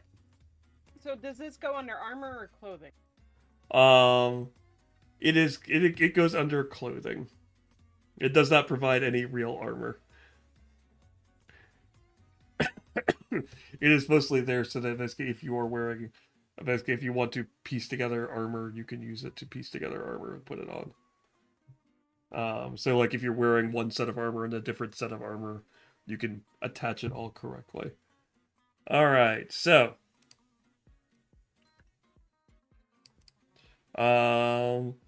then chems. 1 to 2 on the chems table.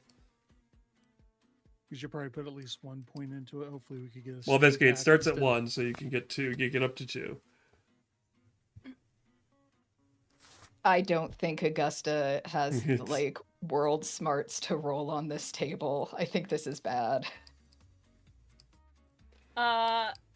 Yes. I think we should put a point into this. Kicker. Okay. So give me 2 rolls then.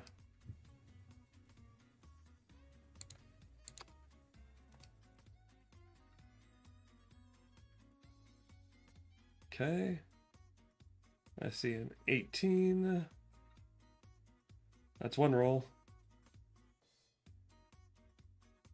And a 21. Oh, interesting. Blackjack! Okay. So you will basically, Hazel, basically you'll find a remains of a first aid kit in the back room. Again, you're in that kind of safety OSHA type area, basically things like that. So there's what used to be a first aid kit there. Basically prying it open as it has been thoroughly rusted shut. You open it up and there's a healing salve inside. And That could be useful. basically, old tall man going through basically going through the section of basically the store, which basically used to have so basically various other types of drinks and things like that.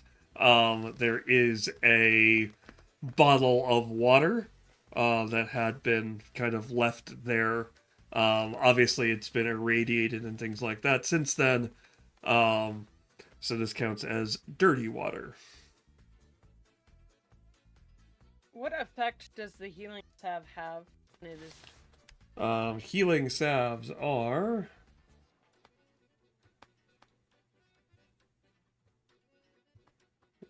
Come on.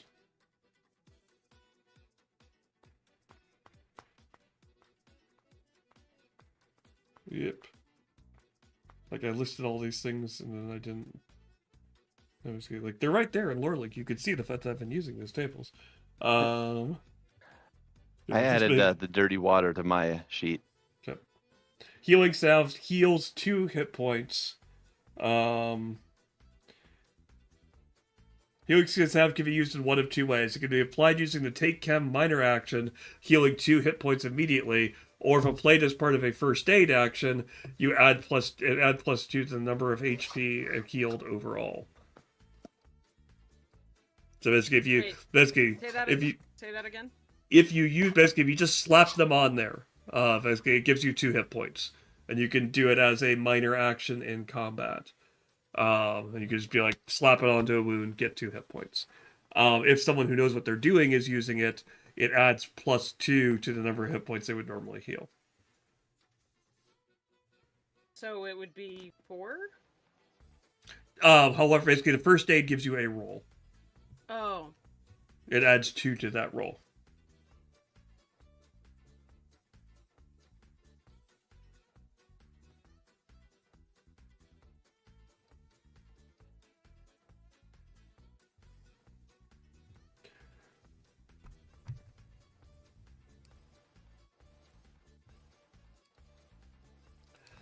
You. Excuse me. All right. Movie trying to keep this moving here. Food loot is next at 3 to 4. Basically 3 minimum, 4 if you spend an action point. Yes, please. I would spend Yep. an action point. Okay. Give me 4 rolls then.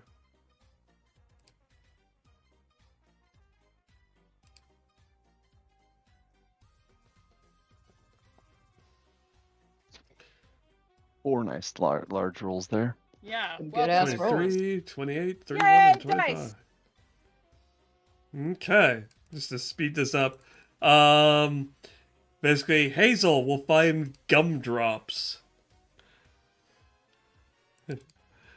Marvin attempts to identify something as food and may or may not have been successful. They're like, this is edible. You guys can eat this. You may not like the way it looks, but you know, you Is can it eat dog it. food? Nope. Brain fungus. An off-white fungus, edible off-white to me. mushroom which resembles a brain, which tends to be found in clusters and going into dark, dank corners. Slightly irradiated simply due to growing in the wastelands, but otherwise harm it, despite its slightly alarming name and appearance. It's an ingredient in Mentats. Okay. So it's a mushroom and not brain. Nope, it Yeah. is just a mushroom. It is slightly irradiated. And really but- bad looking. So Just are a we. fungi. So We're are the slightly gumdrops. irradiated. Yeah, so are the gumdrops. Yeah, Also exactly. slightly irradiated because everything in the wasteland is, with a few exceptions. I mean, I'm slightly irradiated in reality. It's fine. Probably. Augusta, No, for real. the game has basically your random die roll has seen fit to, of course, tell me the fact that you have found a melon. Do with that as you will. Only one. Only one.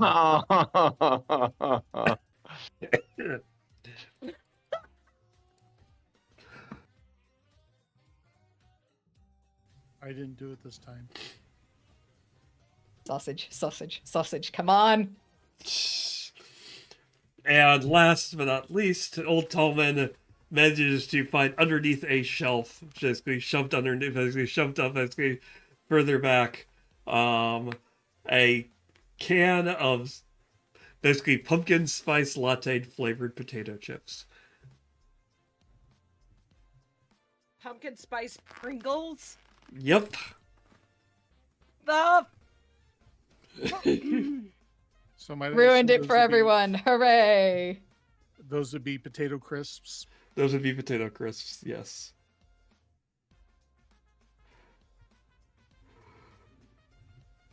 All of these will basically give you, will work as giving you food. They are slightly irradiated, basically meaning the fact that when you consume it, you roll an effect die, which is a d6. If you roll an effect, you suffer 1 radiation damage. And you also will heal some hit points from eating it. Usually about 3. That reminds me, Luna, Augusta ate the red root meats earlier, which means you gained 4 hit points from that. Ah, that's why I gained 4 hit points. Okay, Yep. yeah.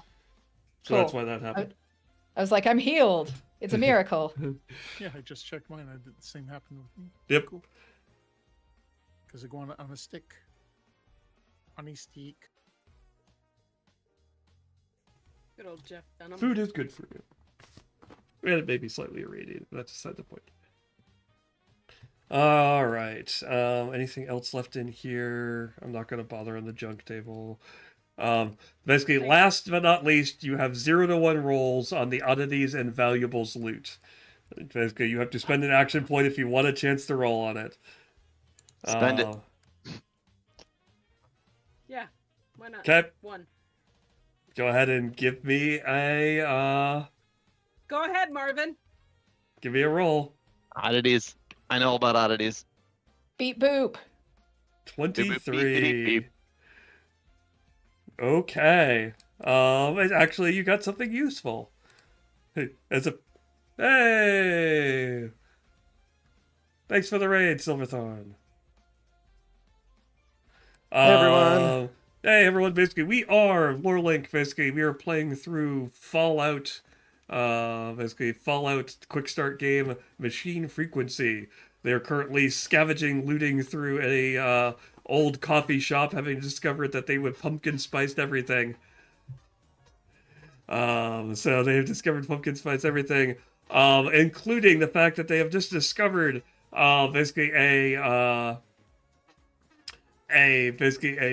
basically plastered with patches and other such things. Basically a large backpack, which is of course orange colored. It has a ton of different patches on it. One of course says that they are a basic PSL. Backpack.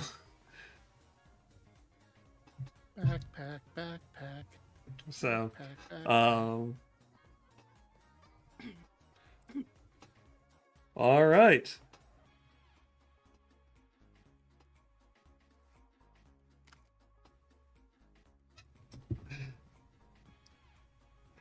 So what did we get? A large backpack. Large backpack. Roger. Yep. That. Ooh, cool. Who wants to carry a backpack? Does it have anything in it? Or was No. it just empty? It's an empty Okay. backpack, but it is a large backpack. It Basically, might make it easier for you to carry things. It increases carrying capacity. Player F carry weight 2000. Let's go. Love it. If no one wants it, I'll take it. Go ahead. Yay! That Backpack. makes you the pack mule. Yay.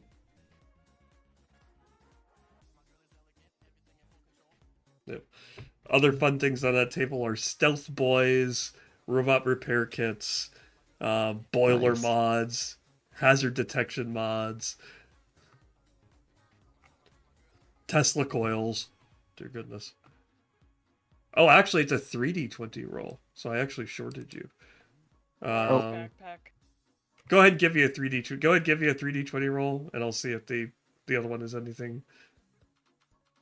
You rolled the same thing on 3D20. Never mind, you're getting a large backpack. Like it. Hooray! Love it. Nice. I'm like, why does this table go up to 60? Oh, right, 3D20. Got it. The dice have spoken. Yes. No, I will not question the dice's judgment in the future. How dare I?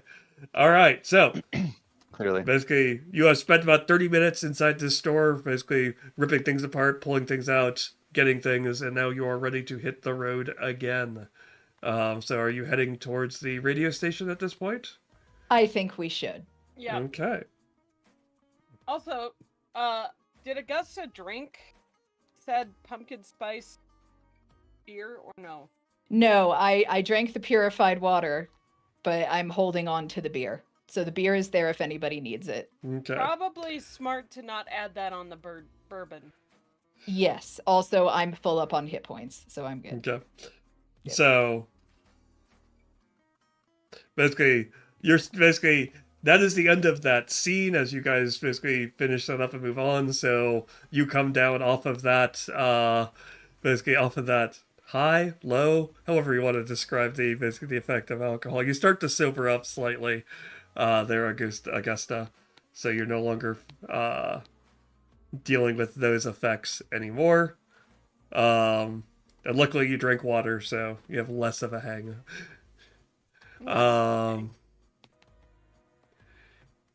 But you'll start moving towards towards the radio tower.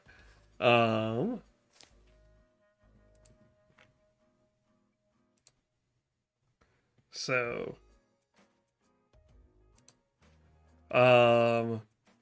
basically there is a billboard basically proudly proclaiming WKAK radio serving the Tri-County area. It's a relatively small building, and on top of it is the bent and battered remains of a basically radio tower. By the way, what part of the country are we in again? It is not identified. I am assuming it's on the East Coast. That's kind of what you said last time. Yeah, So around Boston? probably, sure. So it is Boston. WKAK radio. You listen to the CAC. Oh dear. Wow. Whack. I'm shutting up.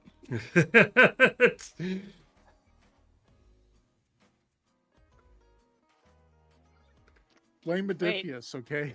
They're the Wait. ones that named it. Yep. Wait, I have it.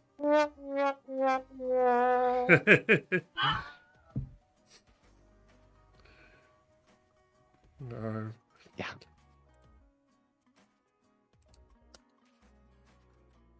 He's heating up!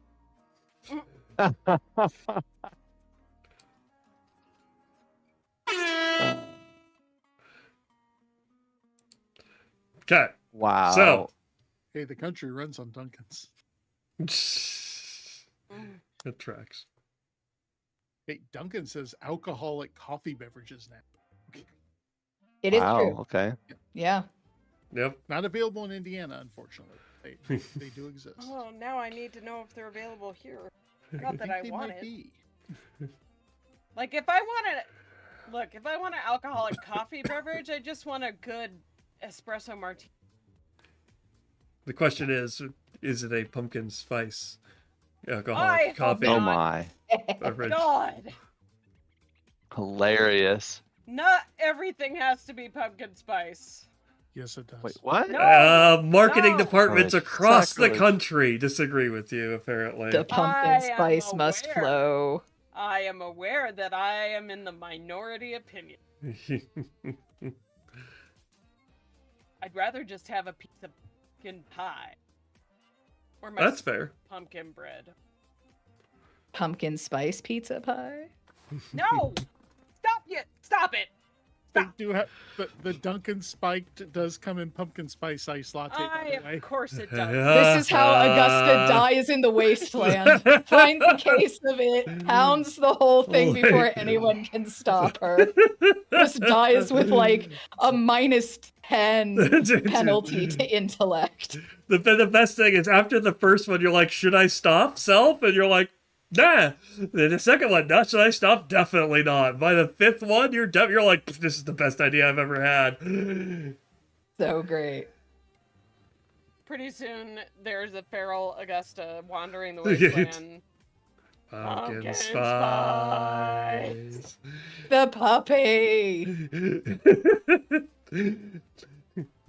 There's only one thing the packs of feral mongrels fear. Mongrel dogs fear. The pumpkin spice ghoul. The pumpkin Yes, but at spice that ghoul. point, I've consumed so much of it that I'm actually slightly pumpkin spice flavored, and they want nothing to do with me. Wow.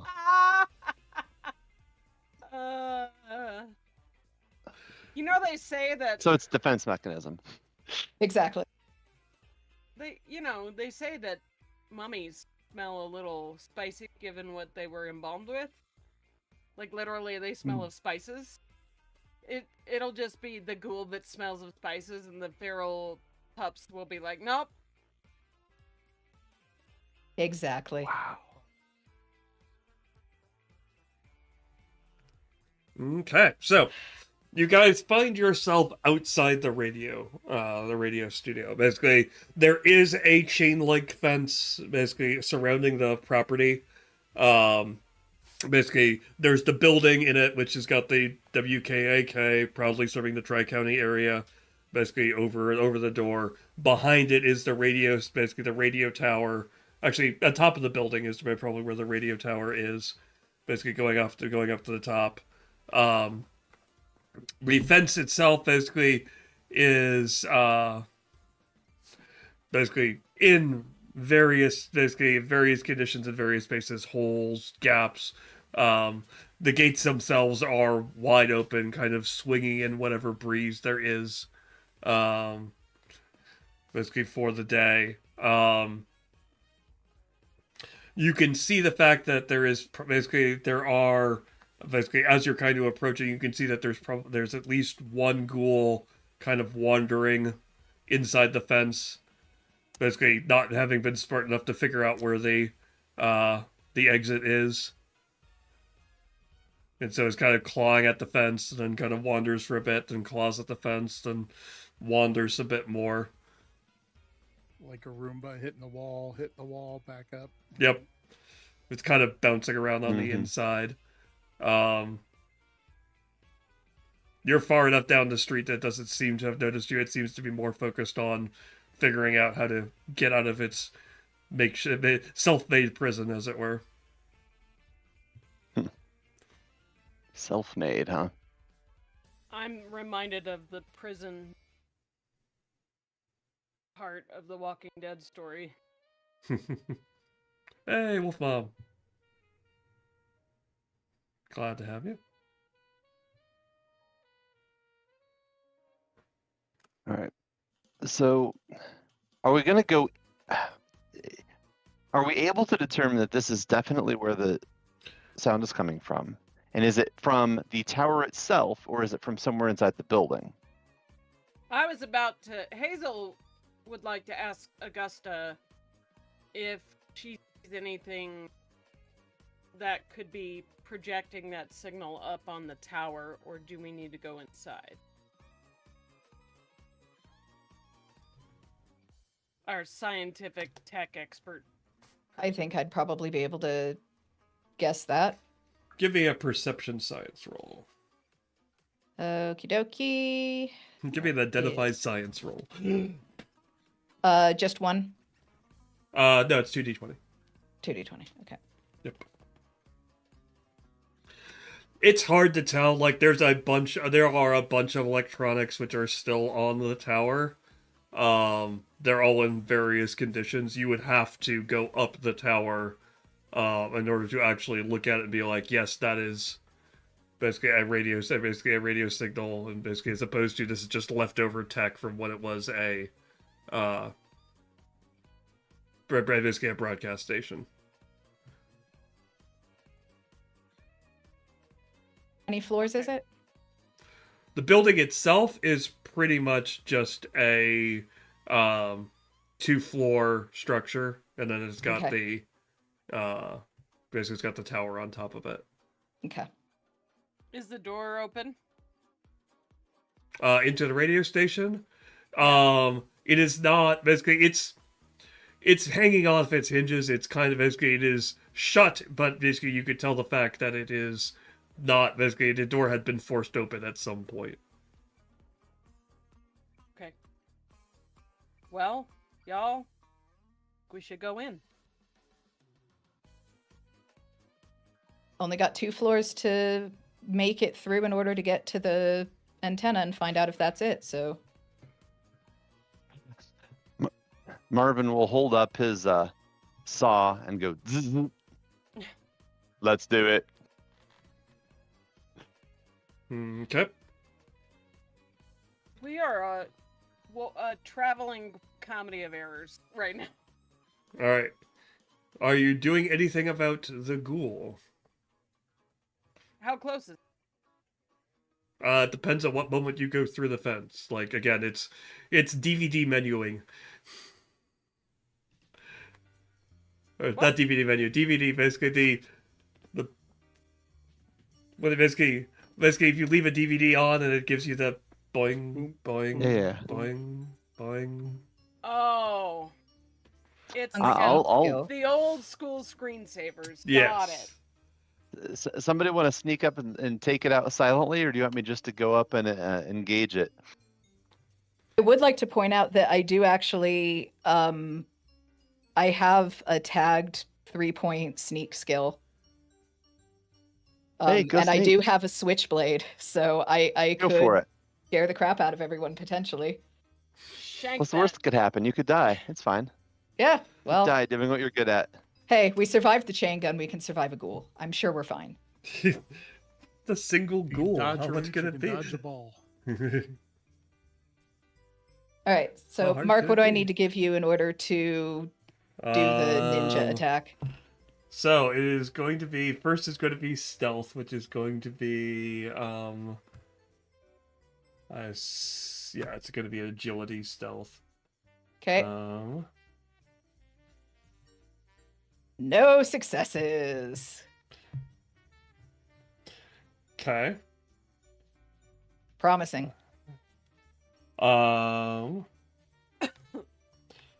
Then go ahead and basically you should have on your switchblade. There should be an attack there already. Basically, it is basically. I'm not going to give you any bonuses on this roll because essentially it turns around. Basically, as you what you forget, you're incredibly silent right up until the last moment when you flip the switchblade out and it goes click, and you're like, right. As it turns around and you hastily shove it in.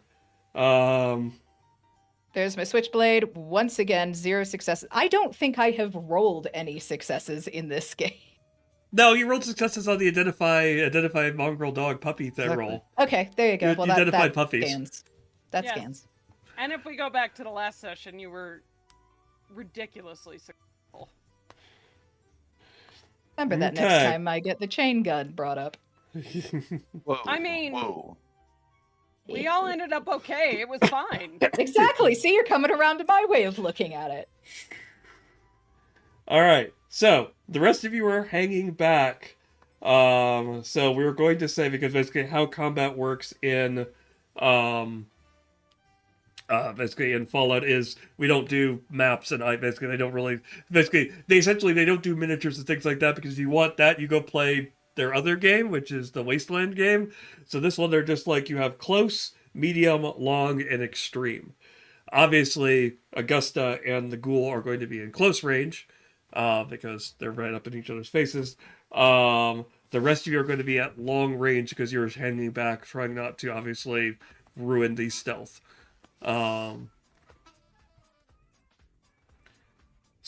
Basically, go ahead. And basically, we're going to roll initiative.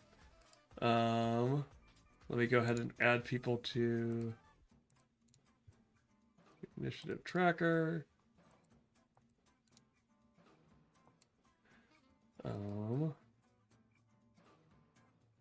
Actually, do you roll initiative in this game, or do you just start with what your initiative is? Player initiates the combat, takes a turn immediately. Basically, once this is done, the game master ranks the combatants in order of initiative statistic, highest to lowest. Whoever basically in the first round begins. Okay.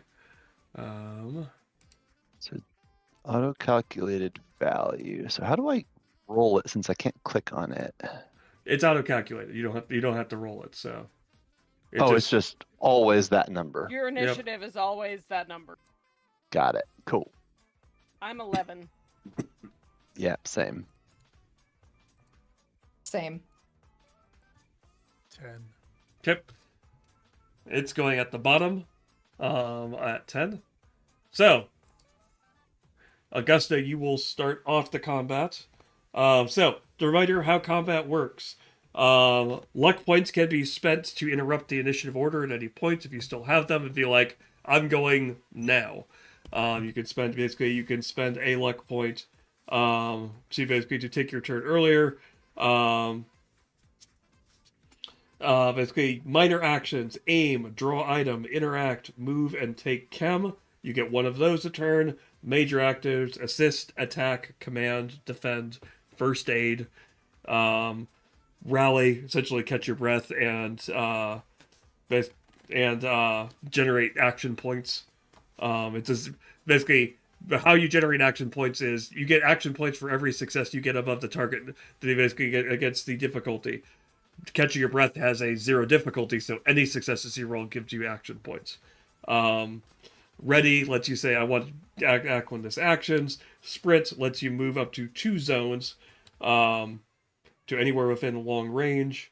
And test is just, basically there's a test you're wanting to do something which isn't covered by one of the other actions.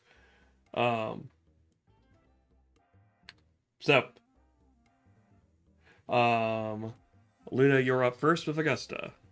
The ghoul managed to get an arm in the way of your basically your first switchblade attack.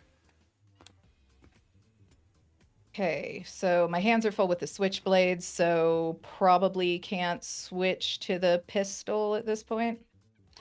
Draw item is an action. Okay. So, if you wanted to draw your weapon, you could.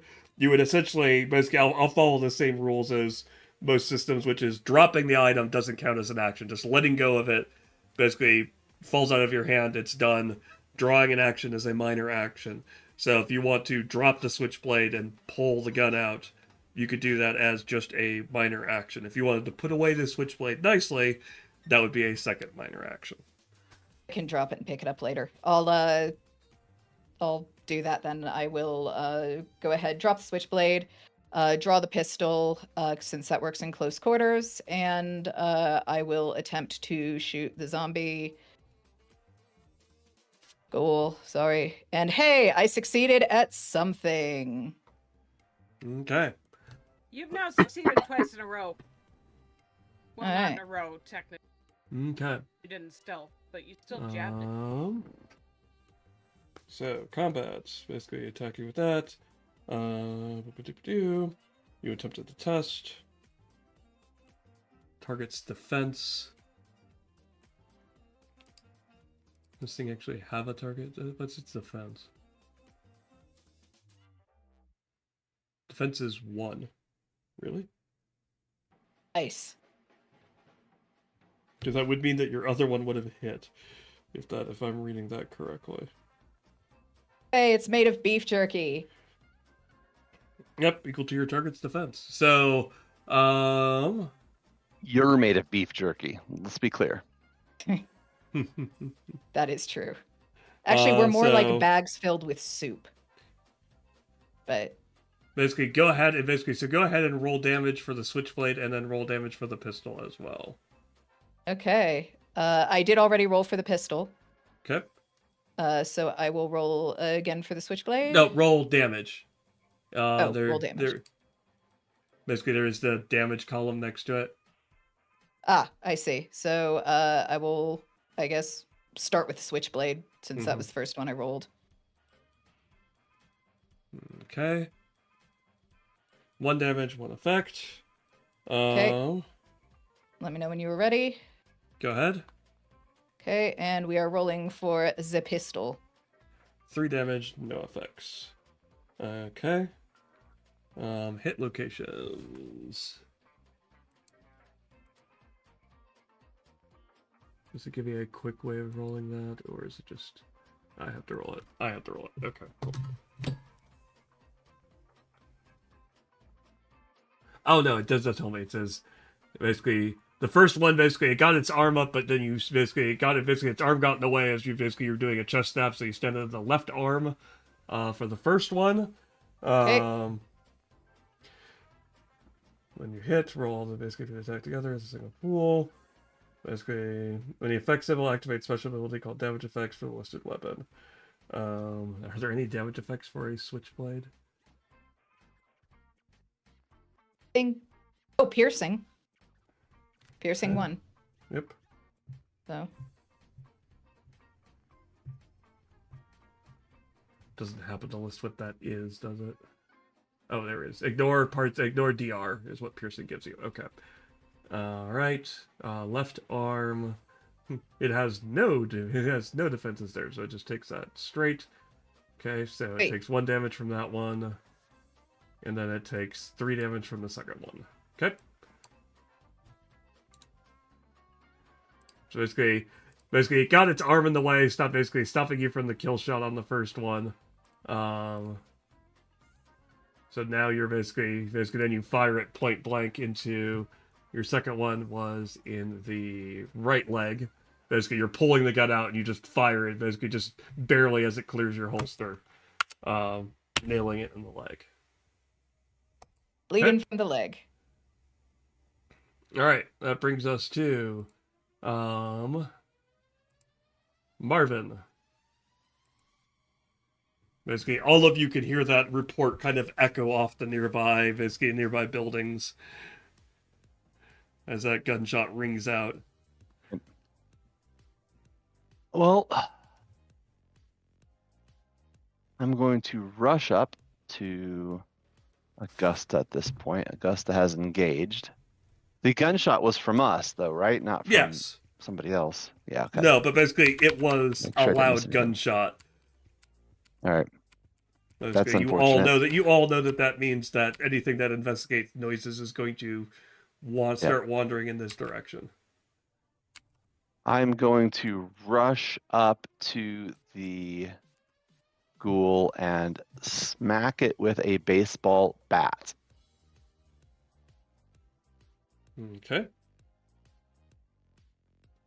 If you have a way of changing what the target number is, the target number for this is 1. Oh, right.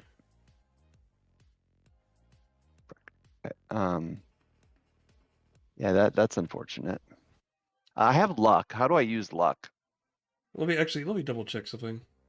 That doesn't, like, it's saying its defense is 1, but I'm guessing that means it must be adding it to something else. Because, like, I'm guessing that the robot's defenses aren't 1. The super mutant's defense isn't 1. Yeah, mine is defense 1. I'm melee damage 1, defense 1, initiative 11. It is based on your agility. Your defensive stack is the basic difficulty of any attacks made against you. It's based on your agility attribute. 1 to 8, your defense is 1. 9 plus, your defense is 2. Okay. No, it is relatively easy to hit people. Okay, combat is deadly. It is. Yeah, it is. And I flubbed it.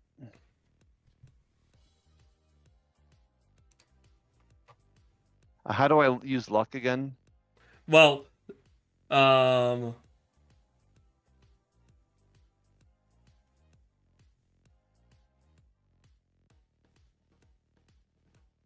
wait, that doesn't seem right.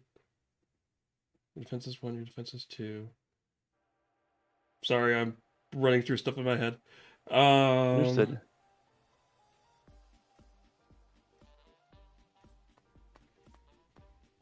Because it can't be you have to roll a 1 or a 2 to hit. How does that work?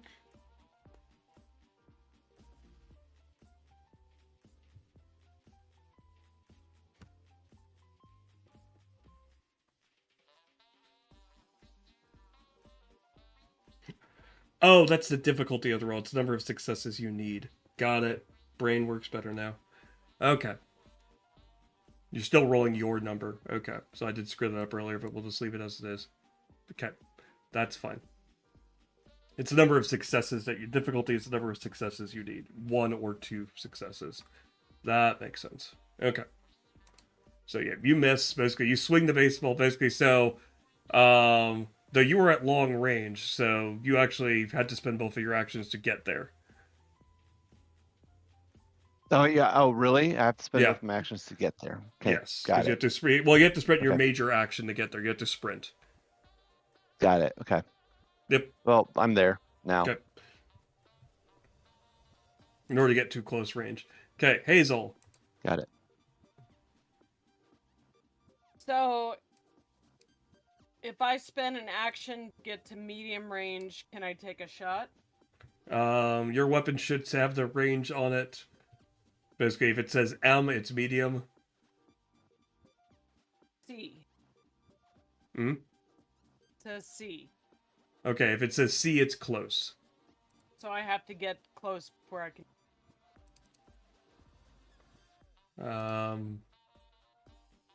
Yep, for the laser gun, yes. I imagine I could shoot, but it just wouldn't have a good shot at being effective. Yes, I believe you take penalties for if you're beyond the range. Okay. Basically, it probably Well, increases the difficulty by 1, is what I would guess. Okay.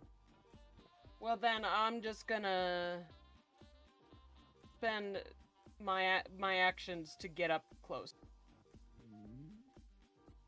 Okay. And that thing... That's...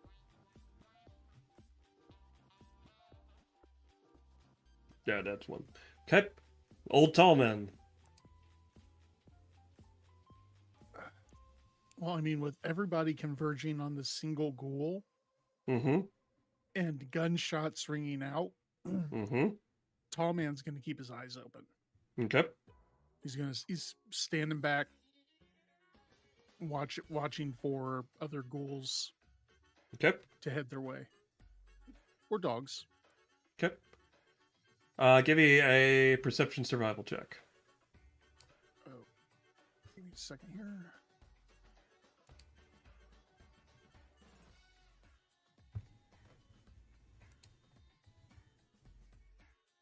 Okay.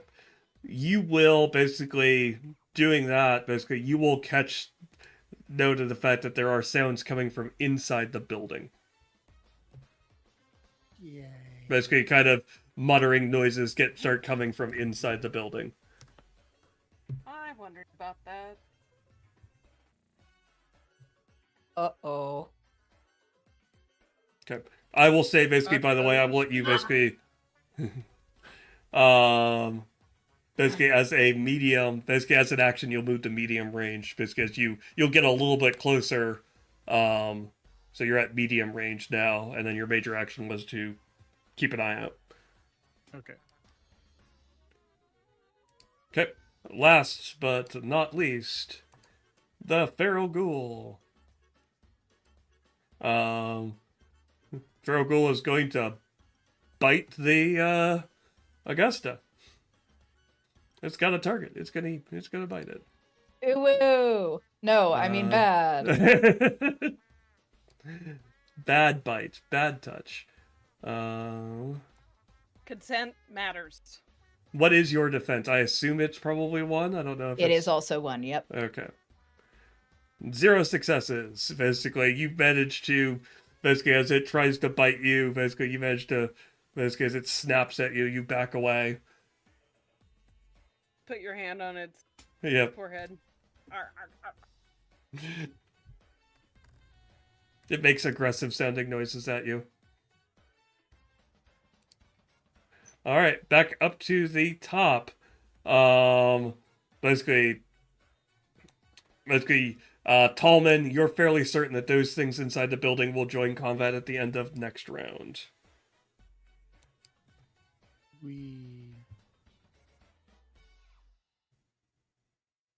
So, Augusta, you're up.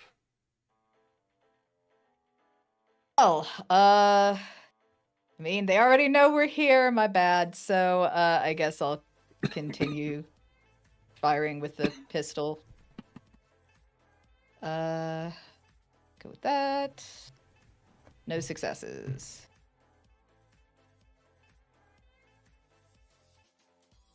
I don't have to do the actions in a particular order, right? Like, if I've taken my major action, which was to attempt to attack with the pistol, I can, like, back up a little bit.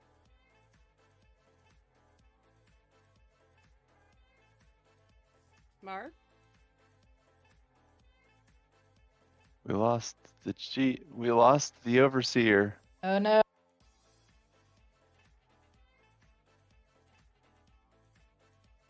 Two. There we go. Sorry, I muted to cough. I muted the cough and then started talking before I muted to take a drink all and good. then didn't. Okay. Yes, you're able to move back. One space, one range, which means we can move back to medium range. Okay, I think I'm gonna do that because I'm awfully biteable. So, yeah. Rawr. Right. It's all that pumpkin spice. You found the one ghoul that really just loves pumpkin spice, and it's like, Hooray. pumpkin spice survivor, the best. In another life, we would be friends. You may You're not not so. claim this. We're not so different, you and I.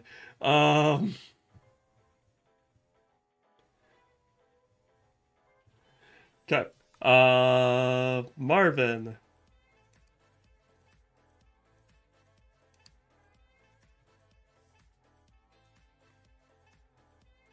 Okay, Marvin is going to.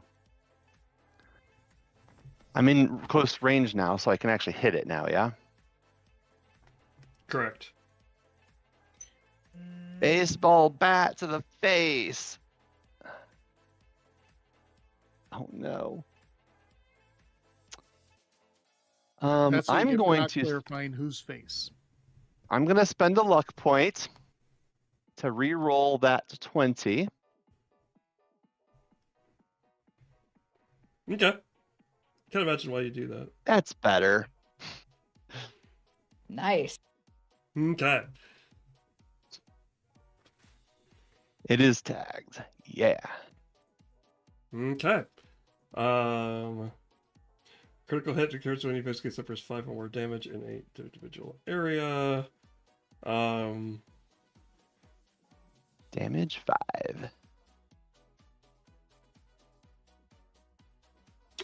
You do get an action point for that because you only needed one success, so you get an additional action Sweet. point.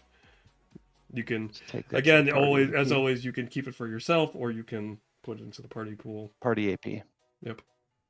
I believe you guys can adjust that in the corner. Let me know if you can't. Yep, done. Okay. I just did. Audra, I do actually technically have one for the dogs. Hmm. Okay. So that does 5 damage. Yep. And you are hitting it in It's the still head. up. Yeah. Oh, like a T-ball, right? Like, Mhm. It's very about the right level for you. Let's go ahead and roll the damage. oh, I You have to roll the damage? Yep. Basically, the dice symbol Oh, I next to see. it is the die. So it's 5 damage and 3 effects, and basically all that would Nice. mean is normally like a crit to the head usually means you're momentary dazed and lose your actions in the next turn. However, it only had 4 hit points left anyway. So it's just a cracking noise and it just drops to the ground, unmoving. With all those effects, I would like the effect to be that I successfully popped the head off like a baseball and sent it flying. Okay. It basically How very trauma of you. you are in fact swinging for the fences. Grand slam. Yay me. Okay. Is Marvin as homicidal toward mutated humans as he is toward other humans? I believe that he's just homicidal pretty nice towards to you anyone guys. who's not a robot. It's Fallout, there are picket fences everywhere. I mean, you're in a fenced area right now, so there is Yeah. literally a chain link fence right there for it to smack into. So both of us, okay, so it collapses. Okay. And basically, and now it is Hazel's turn. I am going to assume Old Tallman warned you. Okay, great. In Okay, that yes. I case- thought it might have to be one of my moves, so that's why I didn't No, say it. basically, Yes. talking If I is could- yeah. I usually assume, unless otherwise indicated, that talking is a free action. Well, in that As long as case, it's relatively short and not, Yeah. a novel. Hazel turns and faces the door. Excuse me. Where Tallman heard the sounds and assumes that there will be an enemy. So she'll just be ready to fire when she... Assuming she's close. I don't know how close we are to the door, actually. Okay. I would assume that you're in medium range to the door, so you're in the single zone from the door.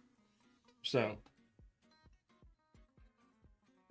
so you are. Sorry, repeat that. I was looking something up. I'm just gonna turn and face the door and be ready to shoot Okay. if an enemy appears. Okay, Tallman.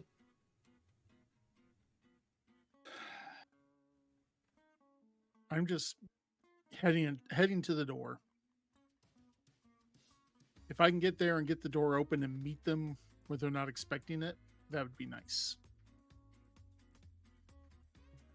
I mean, you are basically at this point. You're fairly certain that they're just heading towards the sound of the noise. They're feral and aggressive, so loud noise. They're heading towards it. Hearing more noises on the other side of the door just means they're going to keep moving towards it. They're not smart enough to have ambush tactics. No, but we are. Okay. And of course, my case, in my definition of ambush is hit them fast and first. Okay. I'm not So you're going to move to close range with the door.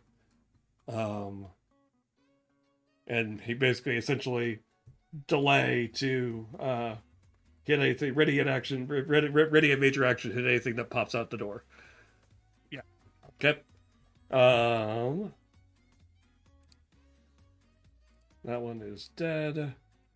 That one.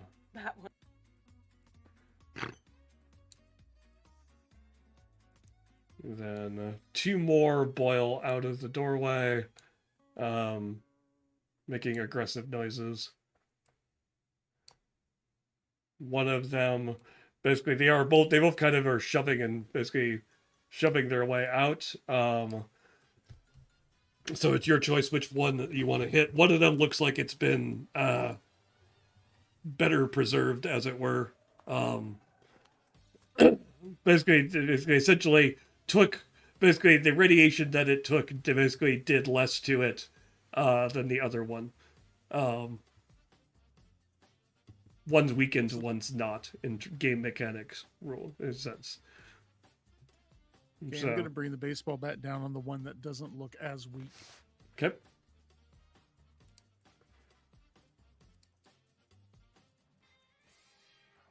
All right, go ahead and give me the hit roll then.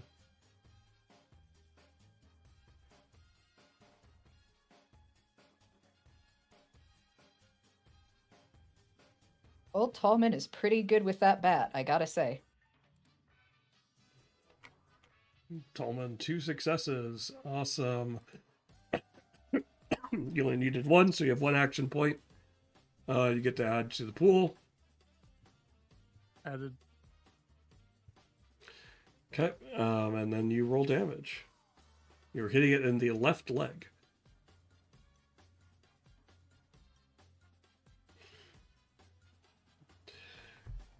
You have broken its left leg. Ew. Hasta la vista, baby. Nice. It immediately falls prone as the leg gives way underneath its weight. It can no longer take the sprint action, and the move action is now a major action for it. Does the baseball bat have any effects? No. Okay. It's just damage. Okay. Ow.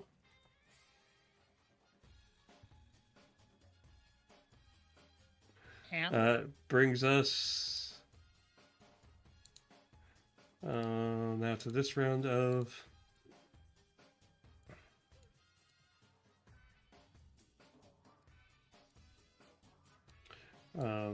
combat. Go ahead and starting from oops. No, back up to the top. Back up to Augusta. Okay. So from where I was standing, I had moved back 1 range from the zombie or the ghoul. God, get in the game, head, please.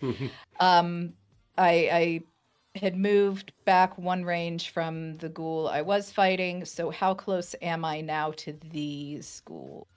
I was assuming you weren't moving towards the door, so I'm going to say you're at medium to the door. Medium to the door. Okay. I am going to move up 1 towards the one that is currently not able to really move. And I'm going to shoot it with the pistol again. Okay. Hey, I got a success. Boot. Yay. Wait. Rolling for damage. All right. 3 hits to the torso. You were hitting the one that was already down. Yep. So that one basically attempts to rise and then stops attempting to move altogether. Hey, I win. Basically, as you fire a shot into its torso. Okay. That leaves 1, which doesn't look as good as the other. Marvin, you're up. It is a minor action for you to move to close, and then major action to swing if that's what Okay. you're looking to do. And that's exactly what I want to do. I'm going to move up to this guy and plow. Hey, that's 2 successes.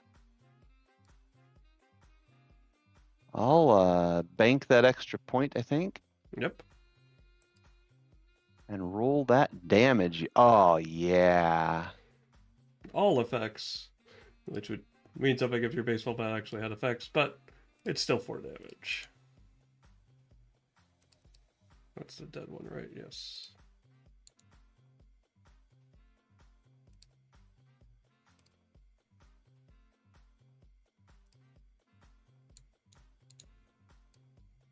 That one's dead.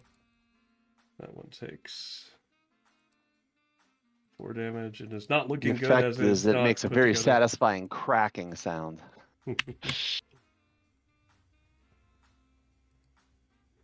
Snap into a Slim Jim. Based on that sound, I think his head is hollow. It's mutated to have its brains throughout its body. Yeah, there it is. It no longer Beef needs a and single spice. source. Okay. That brings us to Hazel. How many ghouls are dead now? 2 of the 3 are dead. 1 is So very the one- close to dead. The one that Mike just hit is the last one. Yep. and it's not. It wasn't put together. It wasn't. It didn't look particularly good when it came out the door, and it's now looking considerably worse. Okay. All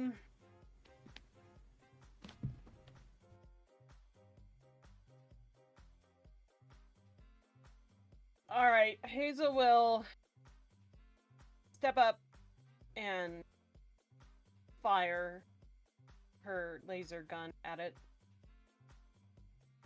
Okay, give me the roll.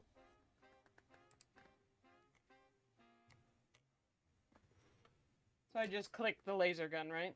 Yep.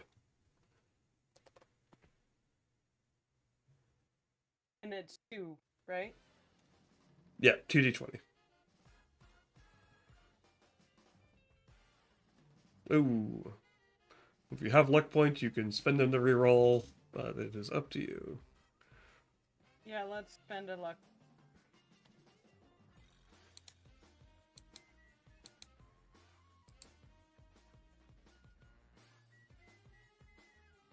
Select dice roll. I think if you click reroll, it will give you the info about how you want to do the rerolling. It says select dice you want to re-roll. It has a pop-up. Yep. So you can spend. Oops.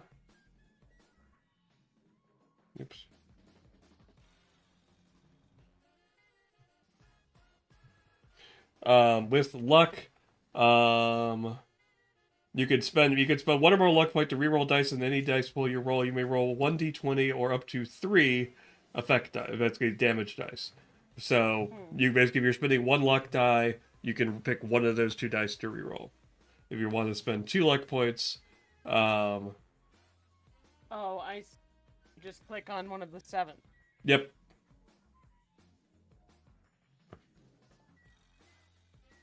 Well, I am ineffective.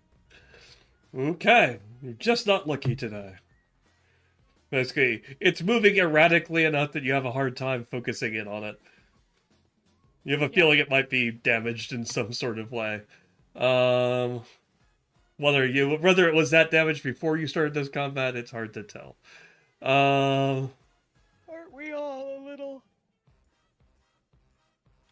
Okay, that brings us to Old Tallman.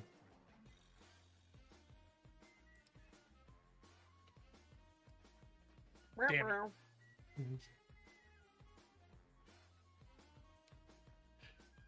Let's burn a Old. luck. Okay.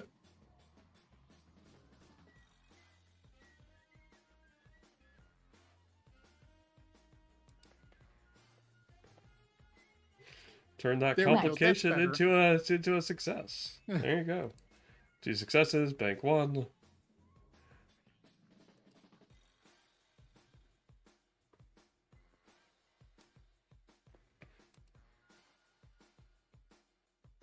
And smoosh.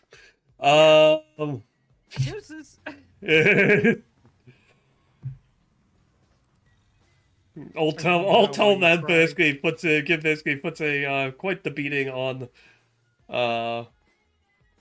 basically onto this poor ghoul, making sure that it is unable to enjoy the game. All right, catch you later, Wolf Mom.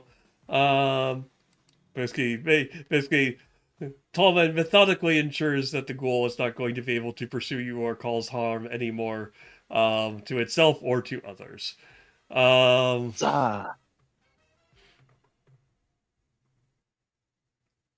All right. Do they drop loot? I mean, they drop ghoul meat. Is it edible? Ghoul jerky. That depends on your definition of edible. Anything's edible once. What is the game's definition?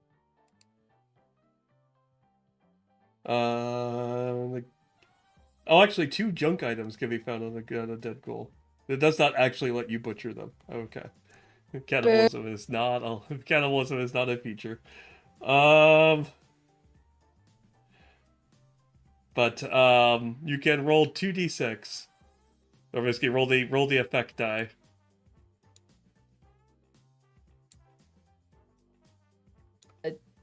Does anybody want to loot for some junk items?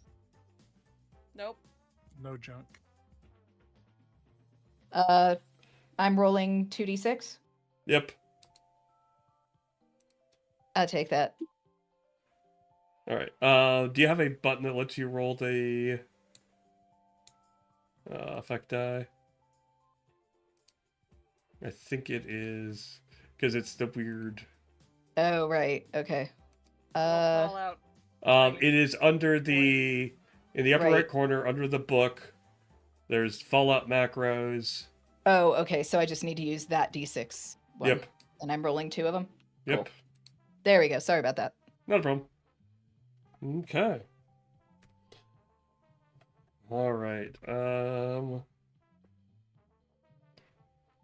So basically, you pick one up and you kind of go through it, and it's got basically it has a the ruin remains of kind of a basically briefcase kind of messenger bag that it had been kind of carrying strapped over its shoulder.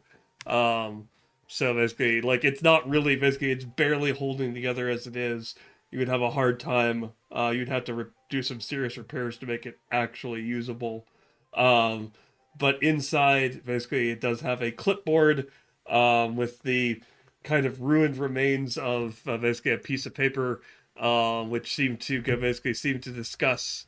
Basically, seems to be that basically you can see it's the remains of like basically a radio call, basically days call list for who's going to be in what shows are going to be playing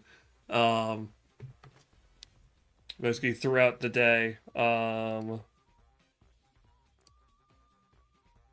There is basically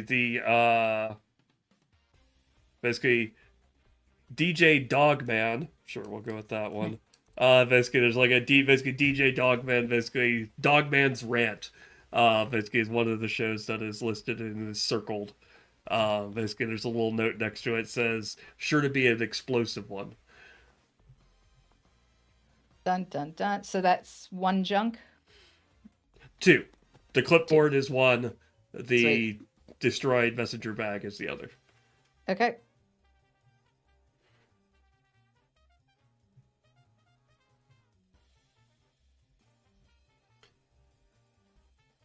Okay. So, all of you can basically, you don't even need to make a roll. You can hear the sounds basically kind of throughout the town. Basically, you can hear, basically it's faint, but you can kind of hear, like, things shouting, basically kind of off in the distance. Maybe a dog or two barking. Well, no, we're Perhaps we should make our way inside before more things show Yeah, up outside. Inside would be good. Yeah, barking dogs make me nervous after that. Do we hear, as we move toward the door, do we hear anything else outside? Besides those noises? No.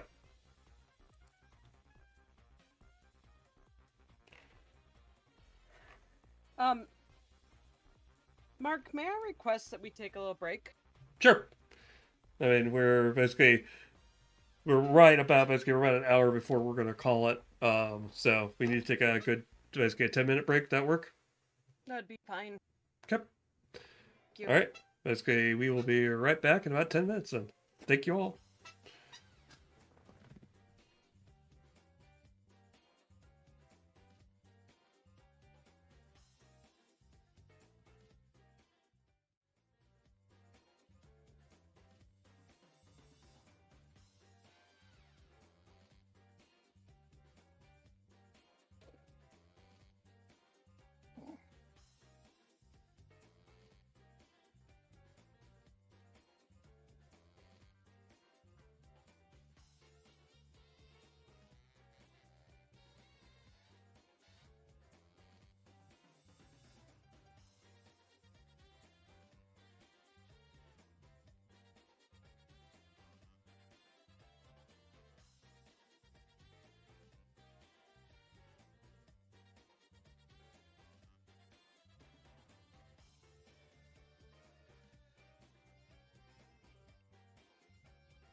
I just noticed my mic wasn't muted, so for that I thoroughly apologize. I only heard a brief blip and then nothing. So Those are incredibly crunchy pork cracklings, so that's why I was. it's all good. Walmart carries the good stuff.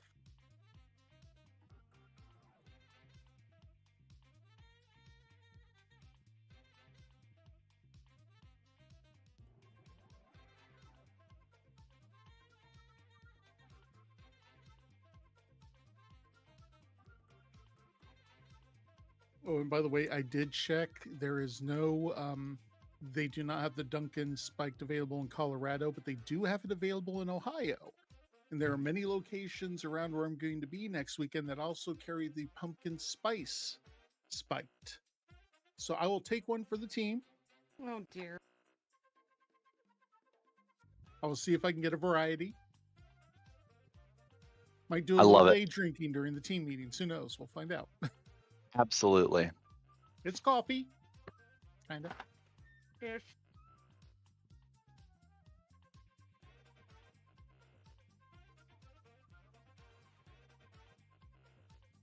My opinion is it doesn't count as day drinking if coffee is involved.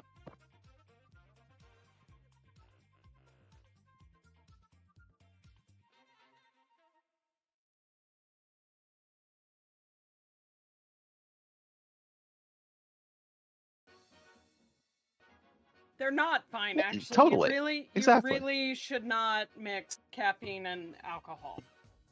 Says she who loves a good Irish coffee or a rum and Exactly. coke. I But don't need to be bothered by your facts. I do draw the line at mixing energy drinks and alcohol. That's stupid. Like vodka Red Bull, Bulls vodka. are a bad idea.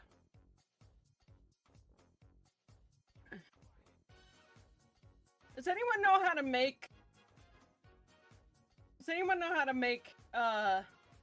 Discord use my keybinds?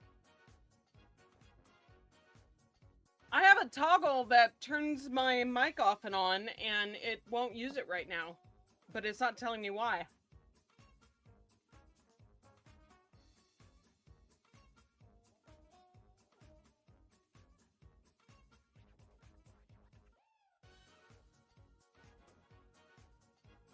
Mm-hmm.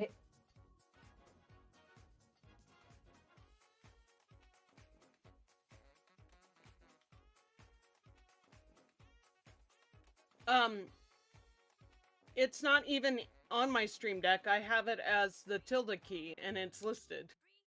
But above it, it says, keybinds are disabled while this panel is visible. That's not clickable, and it doesn't tell me why.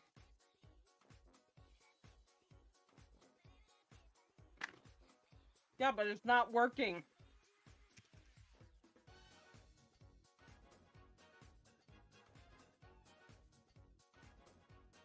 Yeah.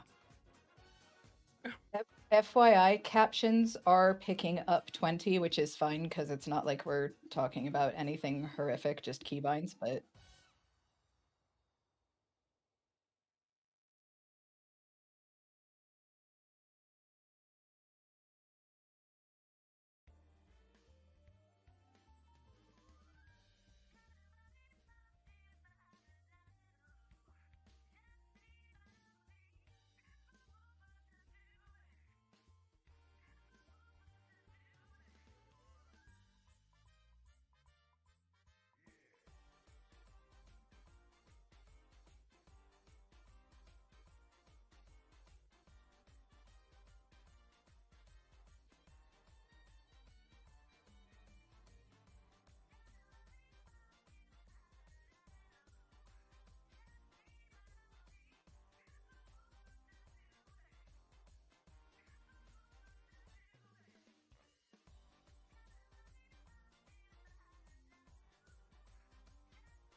And welcome back. I'm here. The crew is all here. We're ready to wrap things up. Alright, so, storming the castle. So, basically, coming in the front door, basically, you will find, basically, that this first floor, it's a relatively small building. Basically, this first floor is obviously kind of office spaces and things like that. And it's very definitely a shambles. Basically, doors are trashed, furniture has been ripped open, trash thrown all over the place. There's a bunch of junk and other things scattered across the floor. About what you would expect for basically basically a basically building which has been open for as long as this one probably has. No other signs of basically any ghouls basically in here at this point. And you could basically there are directions. Basically, there's a basically pointing to basically there are multiple bathrooms. There are basically offices labeled with like basically like producer, basically HR, basically a secretary's type office, basically at the front, basically a desk essentially, with basically whack across the bottom. But you can find shredded remains of promotional brochures advertising WKAK's reach across the Tri-County area. Basically, they've worked with exclusive. Basically, they've worked with basically with big exclusive clients such as Vault Tech and a couple other basically John Deere and. Basically, they have a wide range of basically interested artists in farming implements, and farming supplies. There is a staircase with an arrow pointing up. Basically, this essentially says basically studio pointing up. Propane and propane accessories. Boy, ain't right, I tell you what.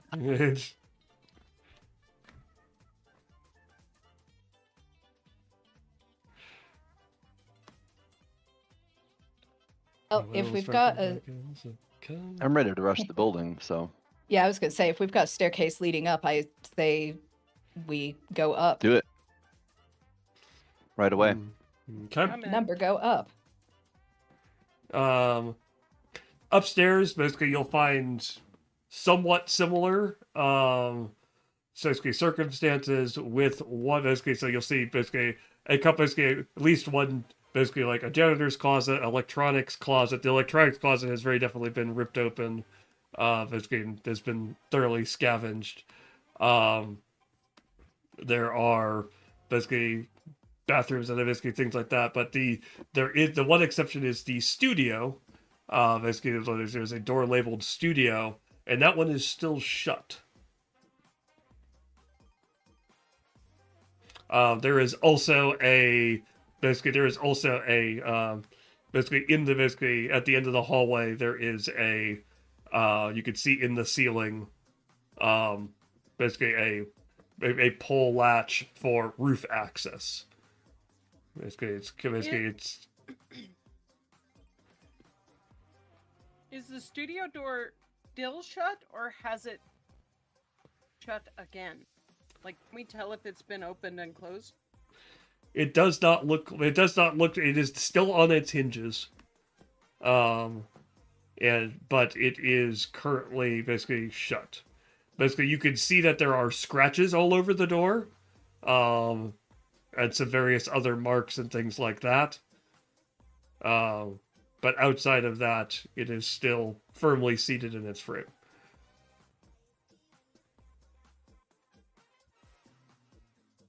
I mean, if the signal's being broadcast by the tower, it's got to have something to broadcast, right? So maybe there's someone or something behind this door. Yeah, we need to go in there.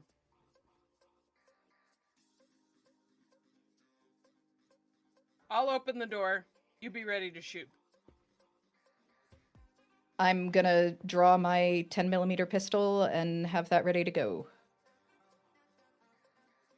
For once, I'm going to stand back. Hazel's gonna go Let the little squishy ones take care of it.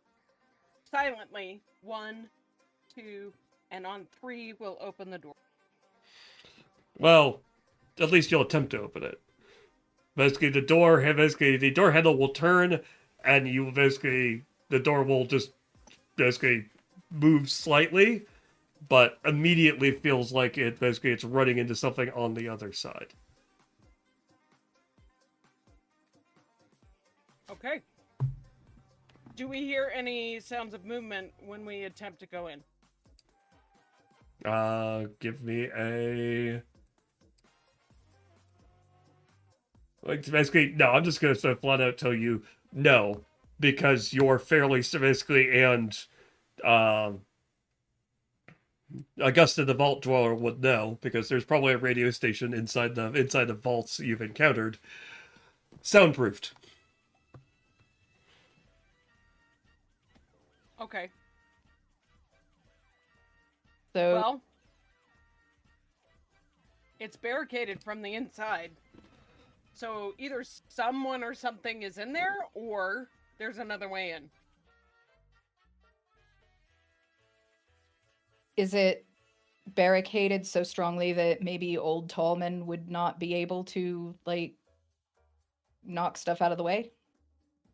Give it a big kick.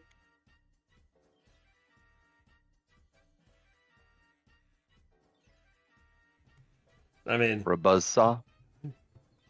basically, like, the door is only as strong as, obviously, the material it's made out of. You don't know what's on the other side, if that's any stronger. That's fair. But Tallman believes that, yeah, you could probably attempt to basically splinter down the door, at least. Shelter it open. Yeah. Hazel will step out of the way and gesture toward the door. Same. Okay. So are we looking at what? Athletics and strength? Mm-hmm.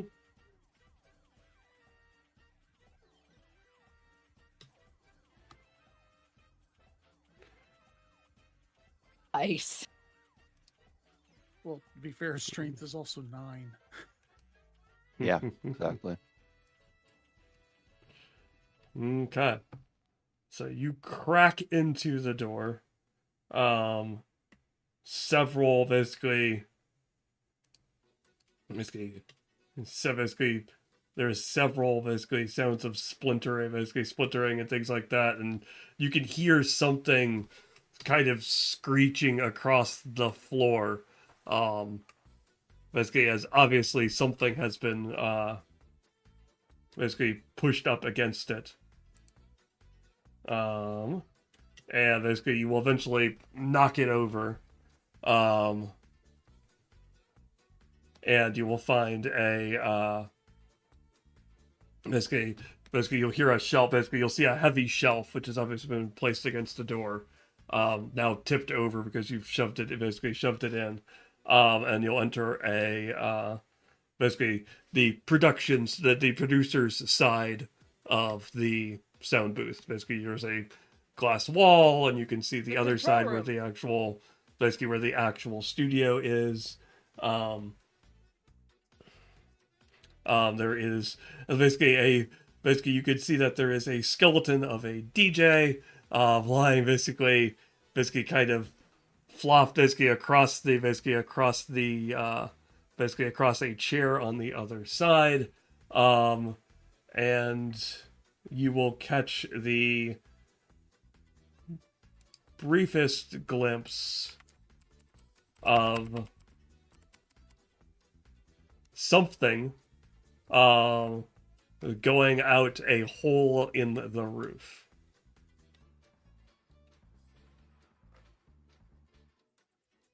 Basically from the other side of inside of the studio. Is there anything? It looked vaguely humanoid, but you didn't get much of a glimpse beyond that. Is there anything on the DJ's like body or table or like anything around the body that might give a hint? Give me a perception science. Science. Science. My brain went there too. Okay. So you will see that you can tell the fact that basically there is DJing equipment and things like that, so soundboards in various states of current condition. Basically throughout it, wiring, things like that. There are also, however, other bits of more modern tech, basically mixed in there with it. Basically flashing lights, LEDs, basically going up and down, indicating things. And basically you can trace the wires basically going into the sound, but going into the actual studio itself from out here. There's also hilariously a note. Basically it says basically to DJ Dogman. Basically like it's like DJ Dogman. Basically news notes. Ladies and gentlemen, I have an urgent update. Basically it's got a name which has been scribbled out and then basically replaced with unnamed sources. In Bleakford have informed me that our own mayor has cut a deal to turn our town into a dumping ground for hazardous waste materials for a period of no less than, in this case it says 10, then it's crossed out 15, then it's crossed out again. Basically it says go big, and it says 26 next to it. Consecutive months. Basically underneath it there's another thing, basically under the bottom it's like, note to self, get the listeners angry. The madder they are, the more they listen. The more they listen, the bigger the advertising revenue. Yeah, that is a little too relevant. That's what happens Oh, when you so let Vault-Tec in your capitalism is town. the source. So I mean, capitalism To be caused the apocalypse. To be fair, capitalism is the source of all of Fallout, really. Yeah, basically capitalism is the end boss of Yeah. all of Fallout, 100%. Yeah. Vault-Tec is not that. Vault-Tec is not the good guys. It never has been. It never will. All right. So can we see? So we can see into the studio because we're able to see through the glass wall. We're able to see the Yeah. body and everything. And is there a way into the studio other than the hole in the roof? Yes, there's a doorway from the production area into though you can tell it also has been barricaded as well. I was gonna say, what do we think, team? Do we want to try going up to the roof and see what that was, or do we want to follow the wires of the new shiny equipment into the studio and see follow if the wires. Okay. You Follow don't the wanna- wires. Let's go in. You don't want to chase the. Well, I The mean, we unknown can't chase them subject? until we get in the studio anyway, so. We could go to the door, the latch in the hallway that goes to the roof. If it's unlocked. I'm just saying there is another option. Just which do you want me to break? Do you want me to break down the door into the studio, the window going into the studio, or the hatch on the roof? Team, Just tell me what to break. is Hulk smash.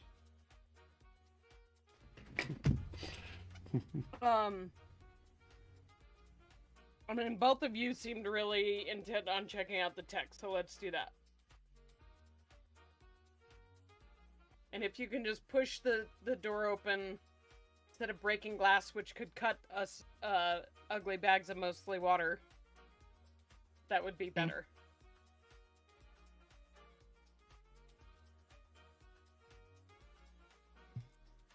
Okay. Well, Okay. only one success this time. Sorry. That's terrible. Oh, bummer. This one looks to have been more hastily put together, so it isn't as difficult for you to basically mostly you just leaning on the door with all of your impressive weight, and it just slowly kind of creaks,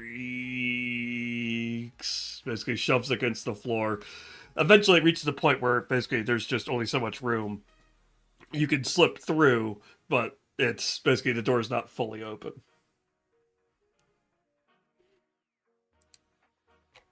Well, if I can slip through, that means anyone else can. So, or do you mean one of them can slip through?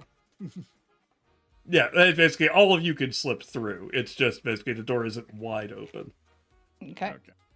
Basically only one of you can get through at a time, is what that will mean. I can Dibs. go in. Okay, that's fine. Yes, send the robot in. Smart. Send in the robot. Bzz, bzz. Bzz, bzz. Send in a robot. Marvin goes in buzzsaw first.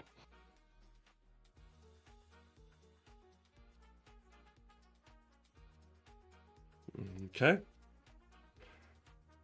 Do I see anybody?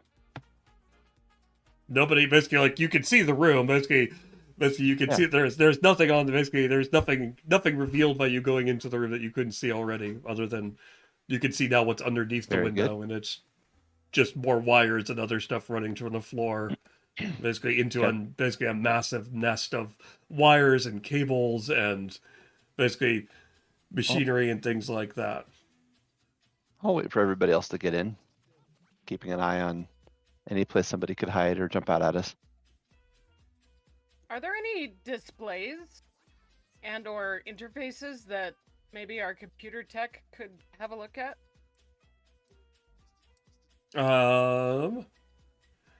There are some stuff which is closer to where the hole is.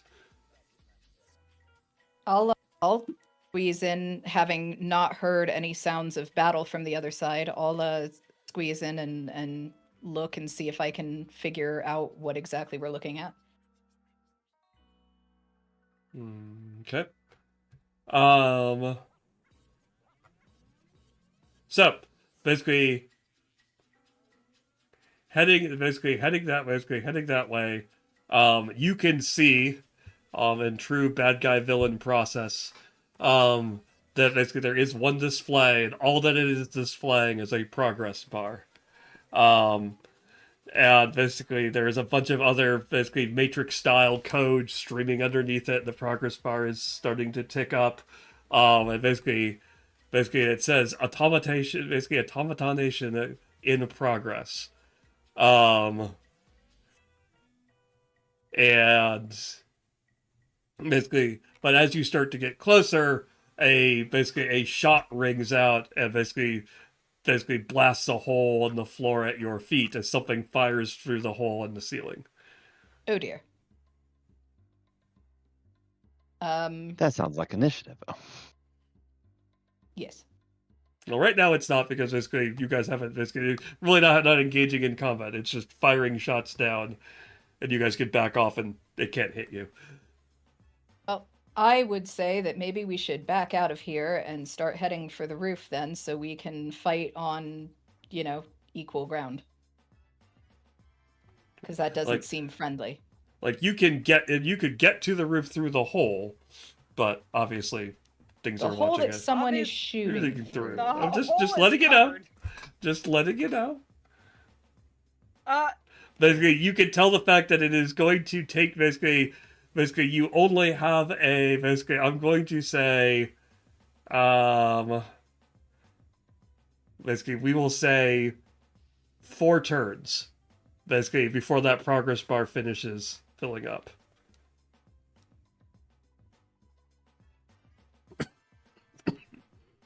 And just unplugging the computer to make it stop and take the time pressure off of us is bad? Basically, assuming you know what cable to pull that is actually going to unplug it to stop. So you said there's a hole in the floor that they're shooting through, yeah? no. The ceiling, but yes. Oh, sorry, the ceiling. So there's nothing preventing me from going over there, shoving my flamer through the hole, and blasting flames up there. So I think that's what's going to happen. Fair point. Okay. I was just gonna see if you could buzzsaw the terminal. Okay. So you're going But- there to do. You're going to go there to do that. Can what I is try to everyone hack else? the What is terminal? everyone else doing? I will basically let everyone else basically.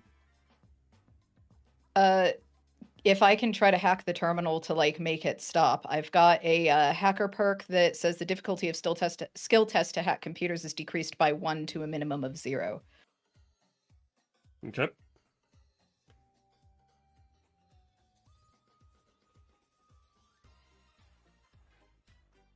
Okay. Everyone basically Hazel and Old Tall Man. Like, Well, seeing Marvin whip out the flame appendage, Hazel's gonna Mhm. back up. okay. And, just keep her laser pistol at the ready.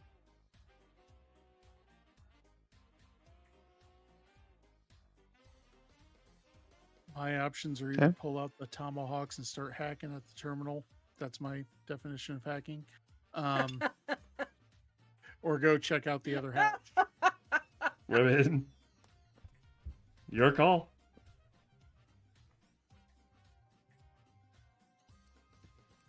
Well, didn't you say on the producers, the control room side, there were cables that definitely look newer? Mm-hmm. I'm going to go in and hack those. Okay.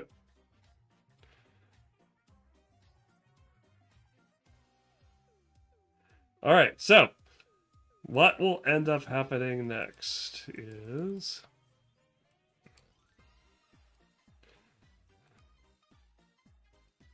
so. Okay. Is there daylight coming through the hole? I mean, yes. Okay. Thank you.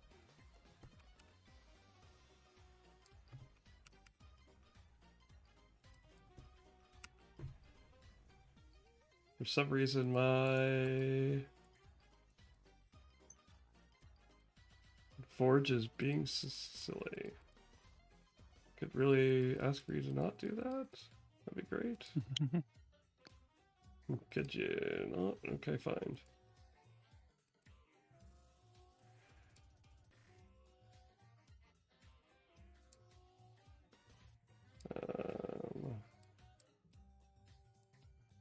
All right, let's just reboot that. All right. So what is going to end up happening basically is you go into the you go up the hole.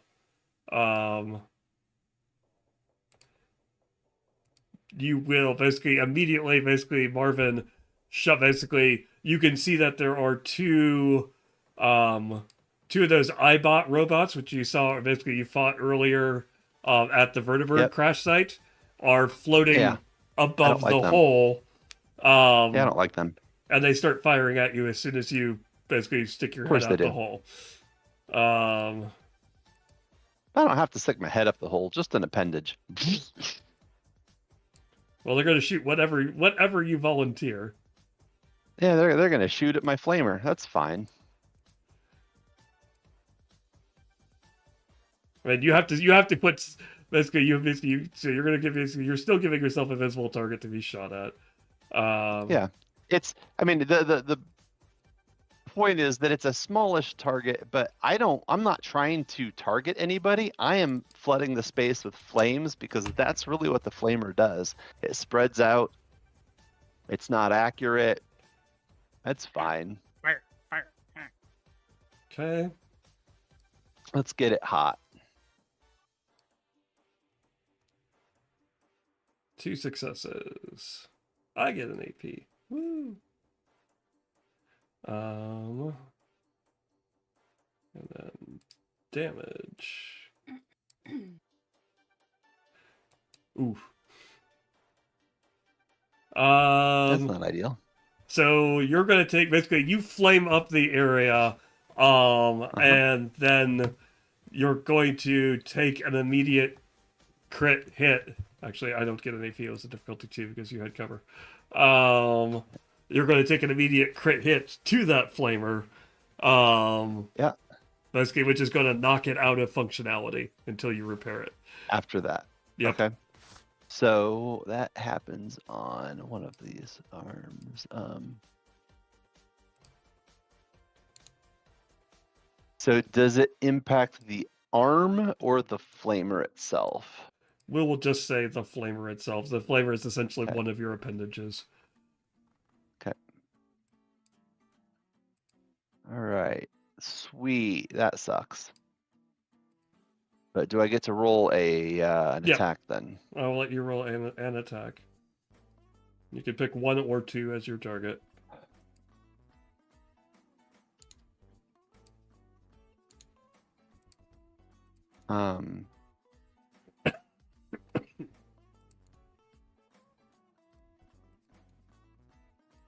Well, what do you mean? Well, there are two. There are 2 up there.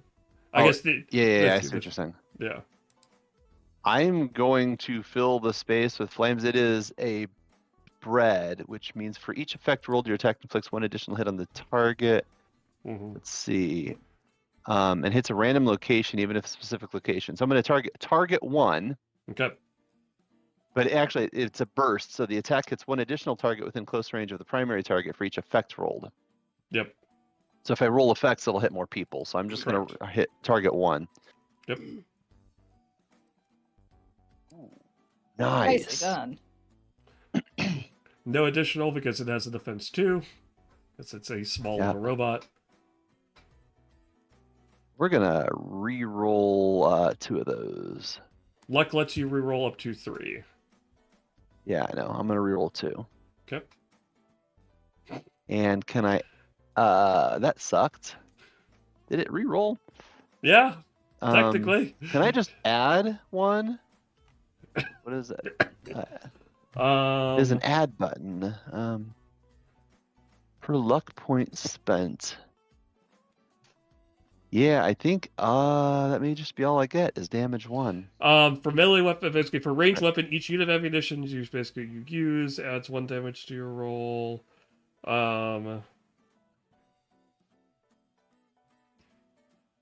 You could spend ammunition up to the gun's fire rate.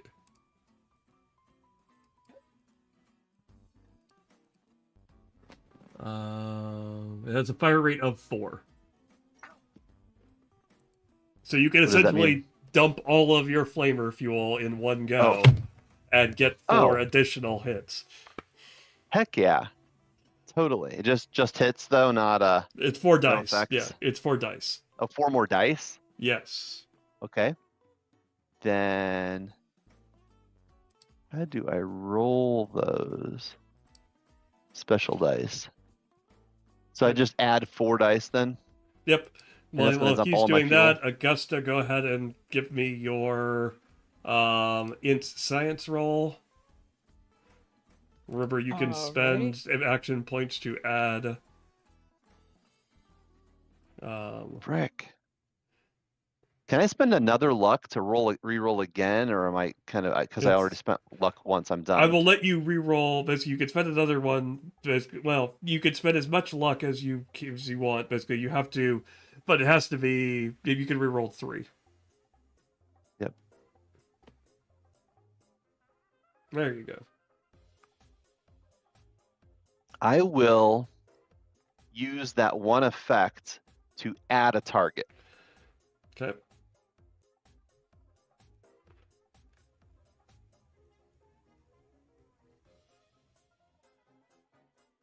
Additional target within close range. Effect roll. Each additional target spends 1 additional unit of ammunition from the weapon.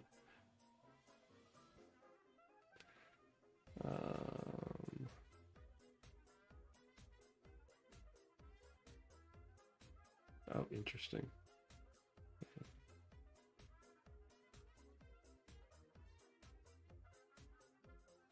Okay. So we'll just do that. Where's your hit location on that? Hit location was right arm. Damage type is energy. They have 2, so they only take 5. Which arm is it? Arm 2. Well, I spent a weapon, all the fuel for the weapon, and 2 luck points on this 1 attack. Okay. Blaze the glory, we'll call it. Blaze the glory. Gotta repair it anyway. Where's Bon Jovi when we need him? Probably New Jersey, where he belongs. I mean, there is only one appropriate thing. He's on fire!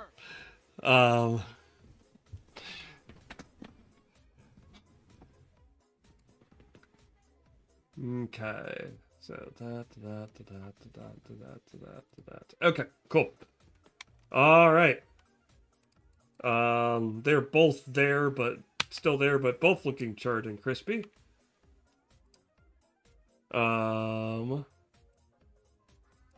Two successes from Augusta.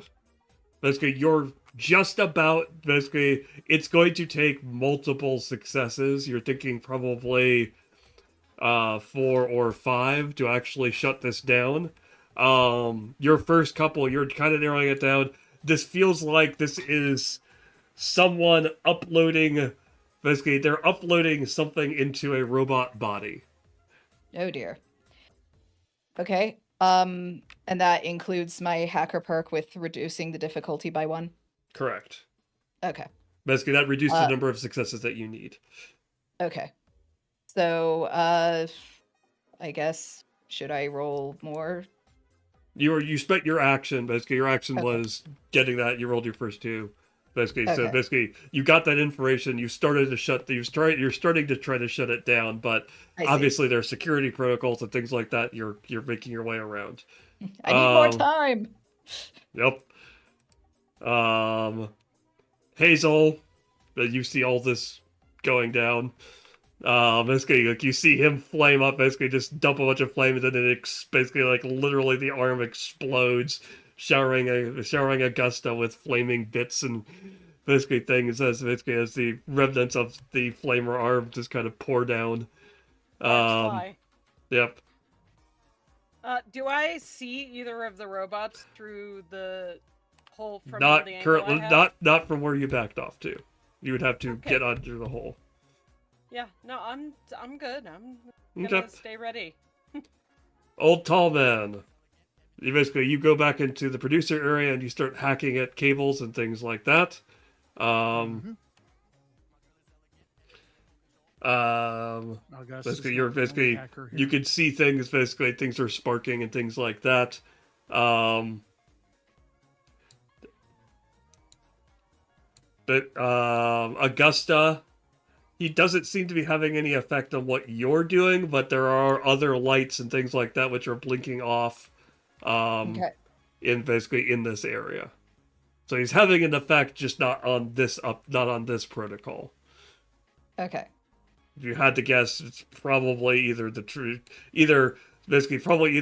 repeater or something like that, or something else that they had going. Okay. They're in that state, so they're not doing anything. So back into combat now. Hazel, you're up first. I am? Yes, we're in actual initiative combat now. Okay.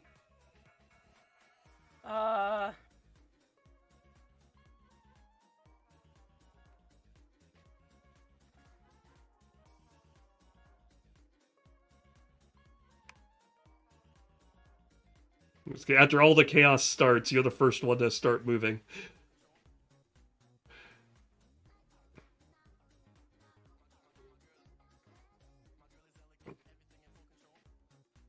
Can I ask a clarifying question before Sure. I make? When we came in, you said we saw something go through the roof. And Correct. I said something, and you said it was humanoid. I did. But we have yet to see any humanoid, because iBots are not humanoid. Correct. Okay.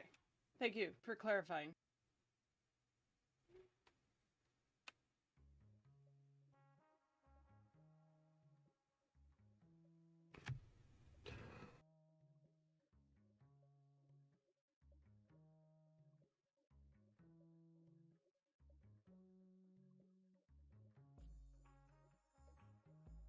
I am going to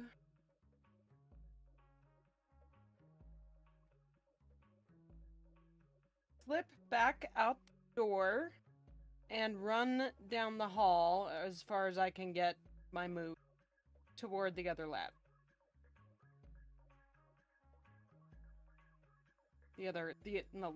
Hatch. The other roof hatch. Okay. You're gonna pull that down. Yeah, if I can get there, Sure. I'll pull it down. Sure. Is there a ladder? Yep. Your typical, basically, it's a metallic ladder that leads outside.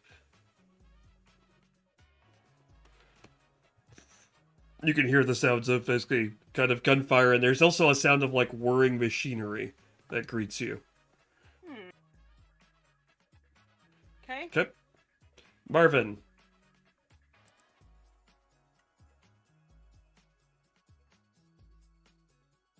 So they're above me. They took out my weapon. Did everybody else run back out to go up, or are y'all in the room with me still? Augusta is pretty much directly underneath you, attempting to work while being showered with flaming bits. Tallman's in the producer's studio hacking at things. Hazel ran to go to the ladder. Okay. I don't have any ranged weapons anymore at all. So, can I reach them in close range through the floor?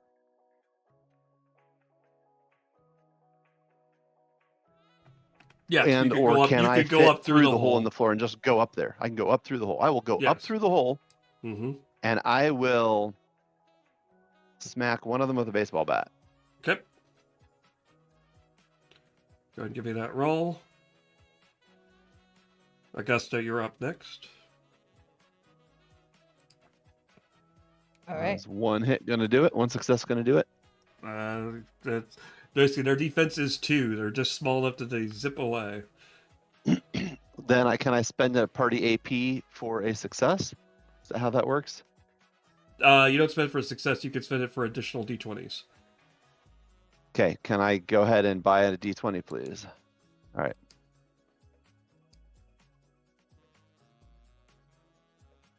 Okay. There you go. There's going to be 2 successes, so basically you've got Bump 3. the AP back up. Yep. And roll damage. 2 in an effect. The effect doesn't matter. Yep. Well, basically, it gives you additional 3 damages, because that's what you need. Yep. To get through its armor of 2 against bashing. It's Oh, it arm has 2, armor. which was Bummer. Yep. But Dang, that's okay, I screwed up. I used the wrong weapon. As soon as I hit it and I realized, oh yeah, these guys are armored. I'm gonna have to switch weapons next round. Okay. Basically, you Right. still crack through some of it. Augusta? I am doing another science int roll. Okay. Trying to hacksaw. Okay.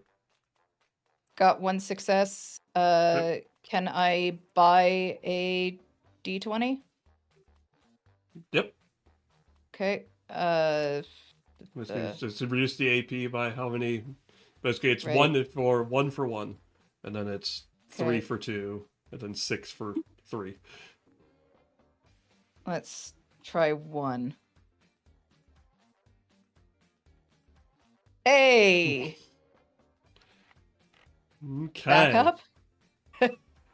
All right. Well,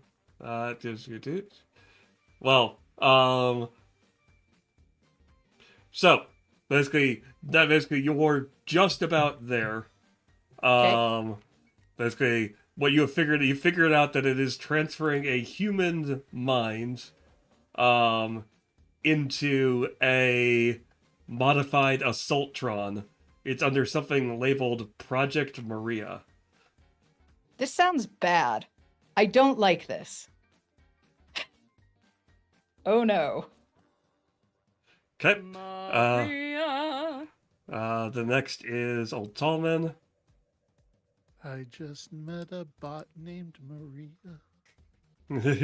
And suddenly that name will never be the same to me. I'm just gonna keep chopping. Okay. You continue chopping away. And so you're seeing basically more lights and things like that go off. Augusta, at this point, you're fairly certain he's hacking away at the broadcast booster power. All right. Then it is the bots who are going to fire on Marvin and see how this works out. They both take minor actions to move. Basically, one of them is going to take a minor action to move away from you because they have a medium range. They don't like being close to the thing with the baseball bat. Shot 1. Can't imagine why. How strange. Shot 2. First one misses. That's Second one hits.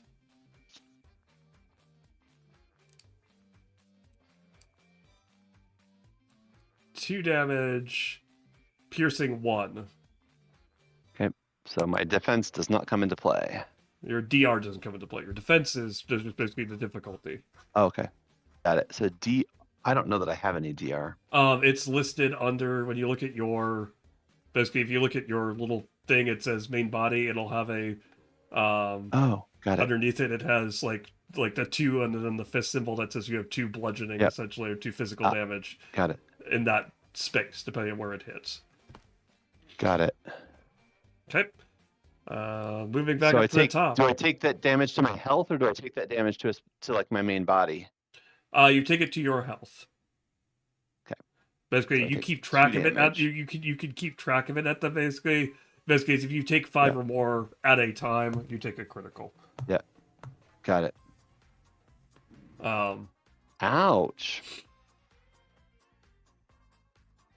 All right, back up to the top. Dr. Testridge continues to attempt to load herself into a body.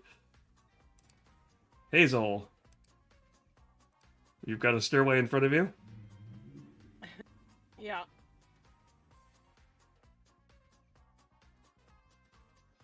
Okay.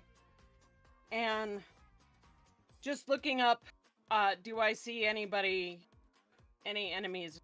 No. Just looking up. Okay. So I'm gonna go up the ladder in the best combination of quickly but not too loud that I can. Okay. And poke my head up carefully and see what I see. You will see 2 iBots basically shooting at Marvin. You will also see that there are basically wires and things like that have been more modern and more recent wires have been added to the broadcast tower, which are snaking up, kind of hidden in with all the others, heading up towards basically the radio broadcast basically tower. There's also a large complex machine, which has a huge Assaultron robot kind of positioned in the center of it, as well as a human who is basically stuck into basically a bunch of Borg-like wires and things like that, basically who obviously has connected her into it. Is she mobile or stationary? She's stationary. And the Assaultron is also not mobile. Correct. Not currently. It's not moving. Could it move? There's nothing stopping it from moving currently, other than it's got a thing jacked into it.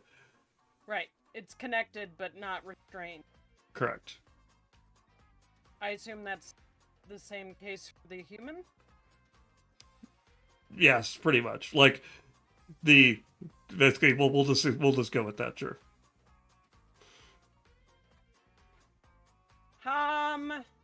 In terms of range, how far away are the iBots? Medium. And how far away are the Medium. the Pretty much everything up here is medium to you. and are they close to each other? Relatively, sure. Okay.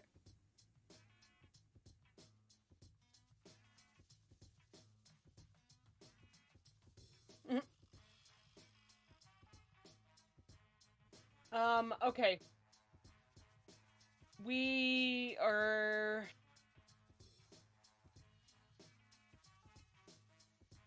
Sorry.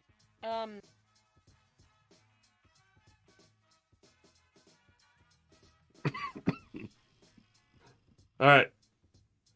Yeah, let me. Catch you later, Marvin. Mike. Bye, Mike. Let me move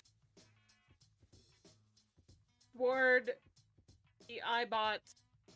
Can I get close range on them? No, they're in the sky. Ah, they went up. Mm-hmm. I see. Well, in that case,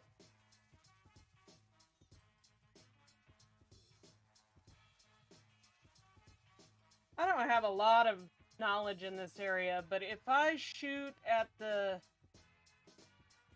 cabling connecting the human to the thing, will I be able to damage it? I mean, you'll definitely be able to damage it. Let me move over there and try and disconnect the... Actually, I have a knife. Let me try and cut that cable. Okay. I'm not going to make you roll. It's not going anywhere. So you just start hacking at things. Give me a perception science.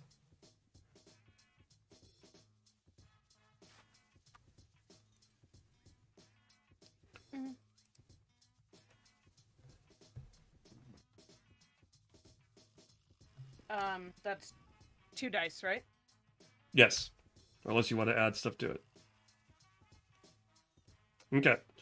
You identify a couple of cables as being relevant. You start yanking and basically sawing at those. Red flashing lights start going off as soon as you do. You can hear alarm things. Basically, component damaged. Component damaged. Safely terminate the process and start again. Component damaged. Component damaged. Marvin will explode one of the other robots in the sky. I'm not going to make him roll for it. We'll just deal with that. So basically, battle continues in the sky with the tube handy and the iBots zipping, dodging around each other. Basically, buzzsaws going, laser guns firing.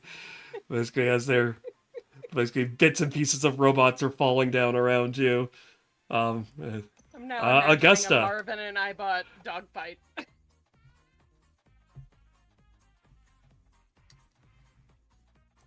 All right, what's going on my end? So basically, you're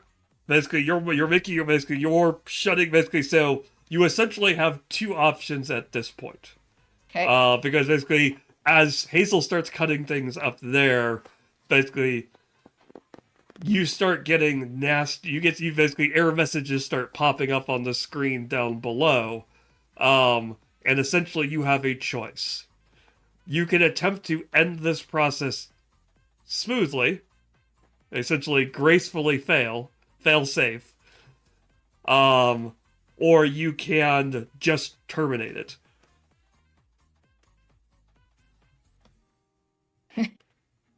You mean by pulling out my gun and just shooting the terminal? You could do that as well, or you can basically essentially accept the error state, basically use the error states to just force it to shut down. You're close enough to basically finishing hacking it that you could just shut down the process. Terminate, basically you can kill -9. Okay. Okay, RF en route. Let's go. Yeah. Okay. Give me one last insights. Yep. Right. So you will terminate that with prejudice. Yay. Tallman.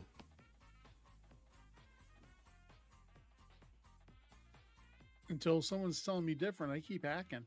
Okay. You're fairly certain that wasn't actually something important, but, no one really liked that Roland soundboard, so, it's gone now.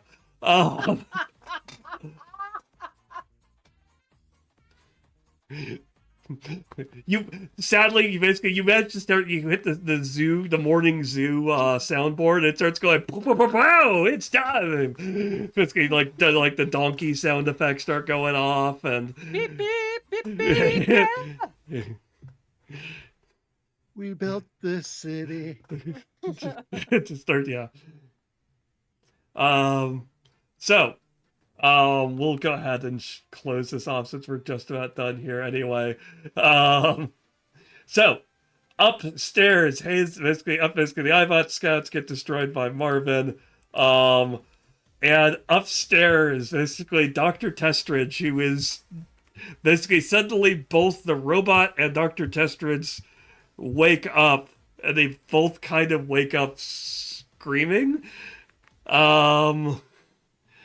As they both kind of basically just start twitching, and neither of them seems to have full control of their faculties. The robot says, "No, I'm not fit. Why did I program to feel pain? No, why?" And the one on the table is just kind of a drooling mass, just kind of basically just kind of twitches on the table.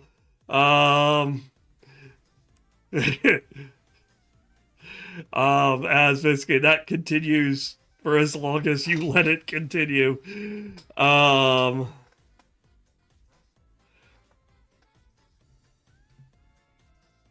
Basically. Would they respond to attempts at conversation? To which? Either? Both? The one on the humanoid figure on the table reacts to the sound and just kind of turns towards it and just kind of does a lot of looks back and forth at you. Like hearing but not comprehending. The robot basically you catch responses kind of gibbering, "Why did you do this to me?" amongst just wanted a sweet robot body, would have killed you all, would have been so cool. Okay, well, Brotherhood of Steel tries to stop me. Doesn't understand my genius. At that point, Hazel takes that personally, and finishes hacking through the cable. Okay. That will basically you'll hear it'll be a shock sound, and the figure on the table will kind of jolt once and stop moving. The robot will screech in more pain and will attempt to step forward and then just kind of fall over and then just kind of twitch on the ground. Motor skills not uploaded. No. Pain. Why pain? Why does it feel pain? What idiot designed this? Why must I be programmed to feel pain? It's literally in the thing where basically they're like, yeah, why did I include the ability to feel like pain? Everything tastes like batteries. Why does my nose itch? I don't have a nose anymore. This really reminds me of a Dean Koontz novel right now. And to finish it off, you guys will then to cutscene the end of this. You guys will pile out of there because Hazel, you will note, and Marvin will note as well, that descending on this building are all of the ghouls and mongrel dogs and things like that in the town are descending on this loud and noisy building. Yep, headed our way. Yep. So you will get out of there just as the ghouls and things like that pile into the building and destroy everything. Mission technically accomplished. Fresh meat on the roof, boys. And then a little bit later, you'll get a call from Basically from Scribe Galen going, "Go, good work! Basically, it looks like the signal booster is gone, though. Can't quite tell where the signal was, basically, who was using it, though. Well, we'll have, basically, unless you saw something in there that would let you figure out, we'll have to be a mystery for another time." I mean, do we have a story for you, Scribe?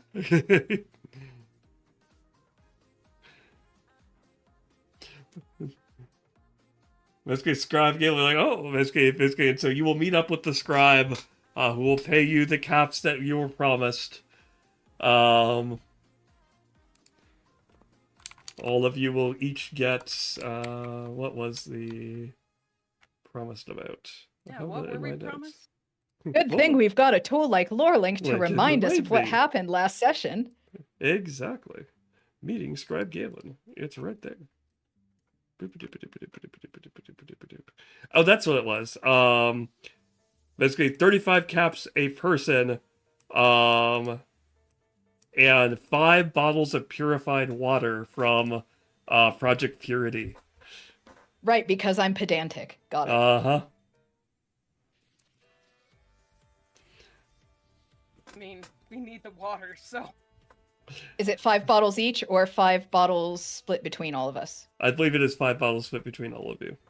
Okay, Yeah, that He's five not made bottles. of water. Okay. I mean, he is. He's but... not made of water, other than being an ugly bag of mostly water. Yeah.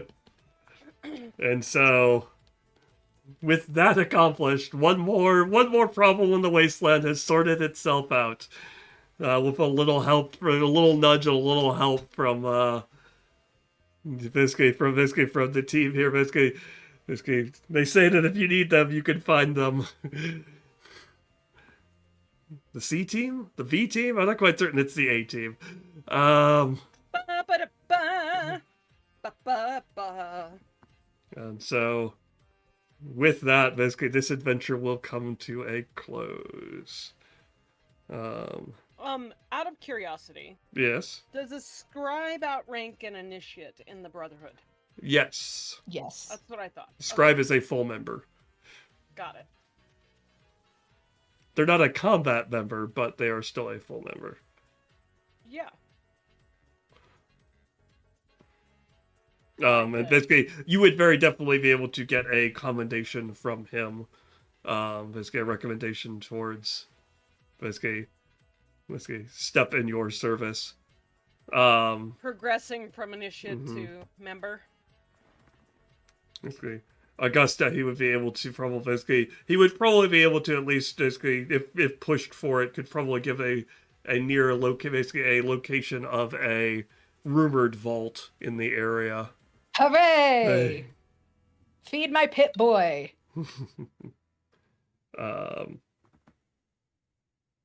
And, well, Old Tallman just basically figures that they want to be left alone at this point. I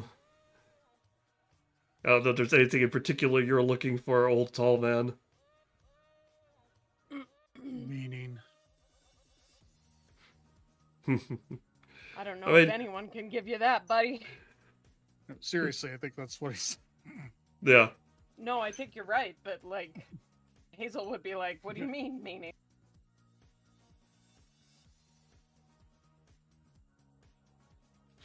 But I mean, you found a little bit. Basically, you've helped stop something as yet another would-be dictator from taking a throne in the wasteland. Yeah, not to mention an abomination. Yeah, I didn't want to have to fight that thing. No, it's Seemed bad. it is a modified Assaultron. With human intelligence in it. No thank Not you. yeah. great. It ends. Even if the human involved was the best person on Earth, it would not be a good idea. Like, I And really, clearly, this other human being did not have good intentions. I truly believe that someone with good intentions would not have picked an Assaultron to load their brain into. I'm just saying. Yes. I feel like that there are other models that could have been used. eh. Mr. Handy. would For be example, a yes. better choice. I know this much about Fallout, and I know that. Or one of the Vegas bots, whose names are escaping me now, but yes. The one with the Hmm. smiley face on it. Yeah, Victor, the just friendly bots on wheels with the TV in their chest, and yeah. Mm-hmm, mm-hmm. Yeah.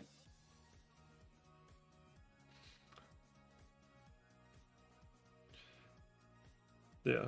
Mesmetron beam does stun damage, 5 damage. Basically unarmed basically has a physical punch that does 4 damage. Target numbers of No! 12. Auto So that could have repair. hurt. Auto repair at the start of their turn. If they have fewer than their maximum hit points, roll 3 effect die. You gain 1 hit point for every die rolled. They have 36 hit God. points total.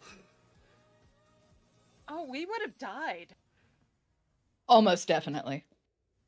Hey DM, do we That- level up? That would have been a TPK right there, I think. Yeah, do we level up? The answer is basically yes, you get experience for it. This doesn't basically actually this does have just straight levels, doesn't it? Yeah, it does. Says it right at the top. Yep. Yep. So, Feed yes. us XP, Nom nom nom nom. please. Yes.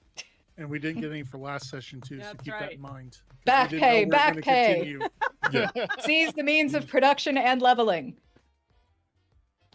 Don't make us Basically- unionize. The answer is basically given the way that experience works in here. How many the eyeball scouts are worth 17? Wow. They're rude, aren't they? 38, 38, 102. Does it actually give a XP encounter for 93 for defeating the robot, which is almost a level by it. It's enough to get you from 1 to 2.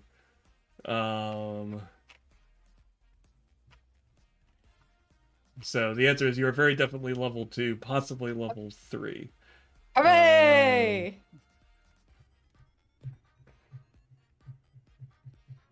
So if we continue to set some future point, we will have higher level characters for you to play with. Great. You Or at explore least we more in will the if you give us wasteland. XP. What? Or at least we will if you give us XP. He just I said mean- we were level 2. I just Yeah, put a 2 but- in the box. Yeah. He can do the calculations and let us know later the exact Yeah. amounts that we are owed. Yeah, he'll have to do that anyway because one of our players had to drop, so. Yeah.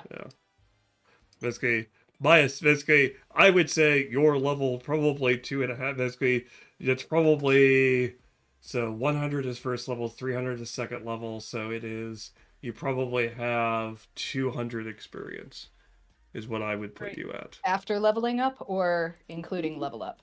Basically, it doesn't do a. Let me double check that. Is it a cumulative or is it a? I don't think it's a reset back to 0. I think it's at 0, 100, 300. Okay. So you'd be level 2 and halfway to level 3. Okay. So what value goes in the current XP box? The question I need. Answer. 200. That's what I thought. Sick. Thank you. Yeah, 0, 100, 0 is level 1, 100 is level 2, 300 is level 3, 600 is level 4. Great.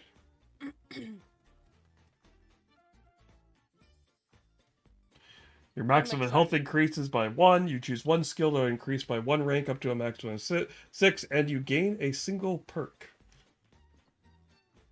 Sick. I will look into all of that. Okay. All right. So, basically, thank you all for basically. Actually, I will ask first, basically, before we wrap up, feedback. Basically things that worked well, things that didn't work well. What did you all think of the second session in the Wasteland? I'm really digging these because they're a little bit like bite-sized, kind of almost self-contained, even though they're within the same arc. So it's really easy to run more reasonably lengthed games. Mm-hmm. Yeah. I am still confused by it to some extent, but I think that my general lack of TRPG as compared to the rest. But, you know, you all are very accommodating, so I don't worry about being confused. I just have to work through it. Games are serious business. Yeah. That sometimes works to your advantage because you don't know things they basically, oh, hey, I shouldn't do that. Like, no, no, just do it. Have fun. Mhm. Push buttons. Cut through cables. Yeah. I mean, okay, so to give you the reference of get the title. Season 1, episode 18, I think. No, not that reference. I can't remember which novel it is, but there's a novel that's by Dean Koontz where there's a small town in California and this multi-billionaire picks it to be his guinea pigs, Huh. and he messes with everybody's genetics, and roughly half of the town begins devolving, and the other half roughly, not of the entire town, but of the people who have been experimented on. The other half begin evolving, and like the sheriff's kid ends up becoming a hybrid cyborg because he grows into his computer, and the sheriff, with what little remains of his conscience, because he's fighting the de-evolution, takes his kid out, but then the computer screen goes, oh god, where did my body go? And all of that on the roof just reminded me of that scene. Got it. I mean, honestly, the devolution part is very like origin story of the super mutants in general coded. That's all like, I would not be surprised to find that in like a vault somewhere in one of the games. So yeah, that does blend in really well. You are correct there. And that is another Star Trek episode too. Yeah. Yes, it is. I remember that episode as well. Hi, Voyager. How's it going? Oh no, it was Next Gen too. Oh, yeah. Barclay. Yeah, but there was that one where the virus happened and all of the crewmates de-evolved something in their genetic memory. I remember that one. And Card and Data had to figure out how to fix them. Yeah, that one got weird. Who was it that went back to like a primordial lizard thing? Well, that's Voyager. Primordial lizard was okay. They super evolved into the lizards. The lizards were that's right. They went to warp 10, the thing you should not do. And then Paris and Janeway went off and became super evolved lizards and then had kids, and we don't talk about that anymore. We don't talk about that. That was a really weird episode. Spotless pregnant, became a lizard, gave birth to kittens. Yeah, Weird. That was like the Harlan Ellison episodes of original series. It was we don't acknowledge those. I love Harlan Ellison, but damn, dude. Riker became a proto. Threshold is great, and I will die on this hill. I will not approach you on that hill. Have it. It's yours. And apparently, Picard was on the path to become an arachnid. But because Data and Picard figured it out, he did not become one. I mean, there are a lot of body horror Next Generation episodes that we could pull out. You're just gonna go back and you're like, hey. Star Trek. Yeah. Overall. Yeah. Sure. Good times. All right. We are a family-friendly product, however. Ha. The product is. Yeah, basically what the product is. Basically, before I start spieling, Tony, any last comments? Nope. Let's wrap this up so we can eat something other than chocolate. All right. So, Rated. basically, we are Lorelink. Basically, the gaming may not be. That's your problem. Basically, we are Lorelink. Lorelink is a GM toolkit. The thing you see below me, the thing that I was using to look up all those tables and look up stats for monsters and look up locations and events and basically the map of the town, things like that. All of that was located inside of Lorelink. It just makes it a lot easier for me to find things inside basically of modules or basically campaigns and things like that. It lets you plan them out, build them out so that you can have basically you can build out sessions, you can build out locations, you can build out basically your villains, your creatures, all of that. You can link them all together to make it easier to bounce between all of them so you can figure out exactly what's going on when.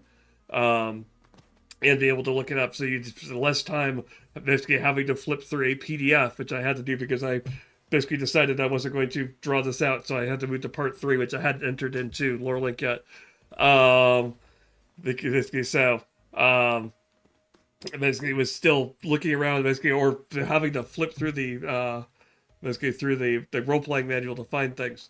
All of those things can be basically put into Lorelink just to make your life a little bit easier, a little bit smoother, basically, so you can spend more time interacting with the people and having fun GMing, as opposed to where is that location, where is that rule, where is that snippet of text that I need to reference, where is all that located. Especially, it helped a lot on those basically on those charts and tables. Having those in there was really made it much easier because it's a lot of, oh hey, where is this particular chart for food loot, for item loot, and things like that, and looking up basically all of those. And this guy had basically, you may have noticed, I looked at it, the town of Bleakford, but I've got all of this here.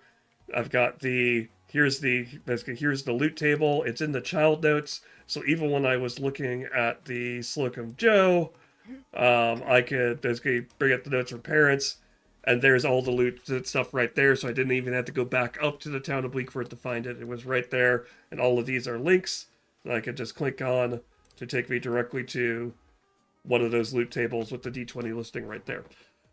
So, if you are interested in that, if that sounds interesting, here's what you can do. Obviously, we're here on Twitch showing things off and streaming all basically once a week, twice a week. So, if you want to check that out, basically feel free to follow us here to find out when we go live. You can subscribe to us here. This is September, which means subs are cheaper. And of course, if you're a Amazon Prime member, you can take Jeff Bezos' money through your gaming with Twitch, gaming with Amazon thing, and you can give us a free sub.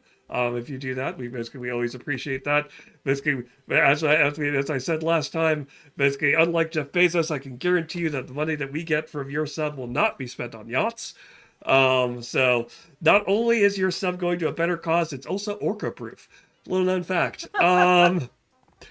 So, basically, you can also, if you caught part of this stream or you want to go back and watch me actually planning out these streams, you can check us out on YouTube, where we archive all of these streams. You can find them on there.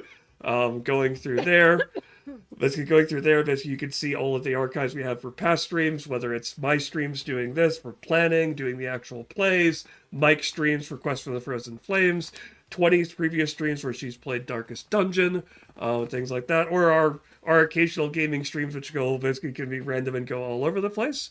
So all those are available on YouTube. If you do go over there, we just basically, of course, to appease the YouTube algorithm gods, we always say basically we'd love it if you subscribe, if you like those videos, leave comments, all of those great things, because it tells us people are watching those videos and enjoying them, and helps boost them up in the great algorithm gods viewpoint. And make sure to hit that bell icon so you know when we upload a new video. There you go. I forgot the one last part. Like, subscribe, and ding that bell. Thank you. Basically, so if you're like, hey, I don't like dealing with YouTube, I just want YouTube. So basically, search algorithms are weird, and I just want to find things basically sorted quickly, we have a systems page, which will basically, if you want to find all the stuff on Fallout, including our previous planning sessions, our previous actual play, part 1 of this, where the chain gun incident occurred. If you're curious what the chain gun incident is, go check out the first part of this actual play, and discovers the downsides of hacking. Or just stay tuned, because I'll probably do it again. Can't be stopped. We don't talk about chain guns.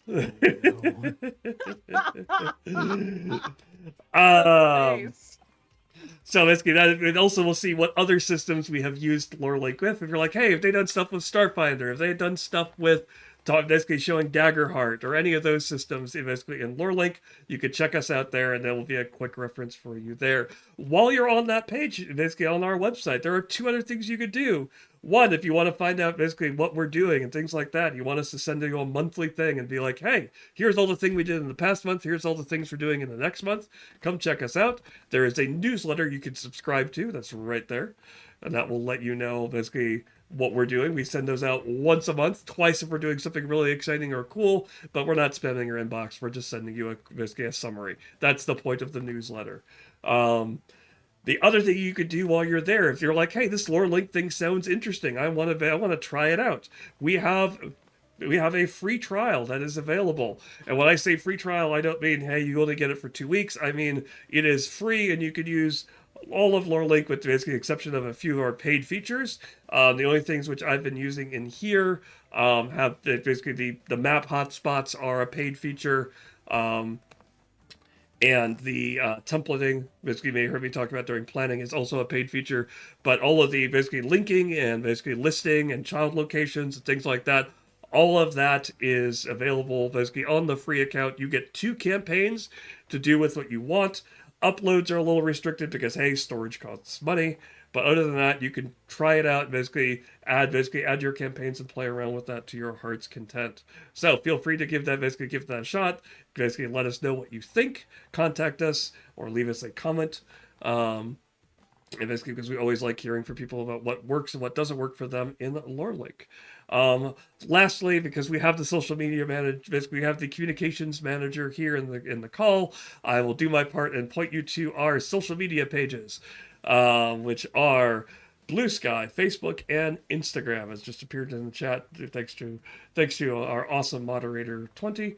Those are those give you more up to date and immediate basically things. So if we're going live, there'll be a ping in there. If something gets canceled, that'll be a place where you'll find those out. It also has engaging conversation as we talk about basically various planning elements and things like that to engage conversations to fellow GMs, DMs, storytellers, and other types of game runners. All right. Wow, that was a lot of talking on my part. We'll be back here next Tuesday as Mike and I check out Rogue Trader, the Warhammer 40k RPG from Owlcat. We'll be trying that one out. Does it have Battle Sisters? Yes, I believe a battle sister is one of the companions you can get as a battle sister. Oh. Basically that is what we'll be doing here next week. That's next Tuesday at 5 p.m. Eastern Daylight Time. I had to stop and take a picture. It was still daylight. 5 p.m. Eastern Daylight Time. And as for what these people will be doing, I'll let them basically I'll let them basically give their own things, what they do, basically where they could be found doing other things on their own streams. 20. I had to check if I was muted. My name's 20. You can follow me on my Twitch channel. I do I technically I'm a variety gamer, but a lot of that variety it comes and goes in waves, but I play a lot of PUBG. Yeah, and my handle is the same just about everywhere, so you can follow me. All the socials that aren't dumpster fires. No social? Stop it. I'm not using my. You can follow me there, but it's not worth your.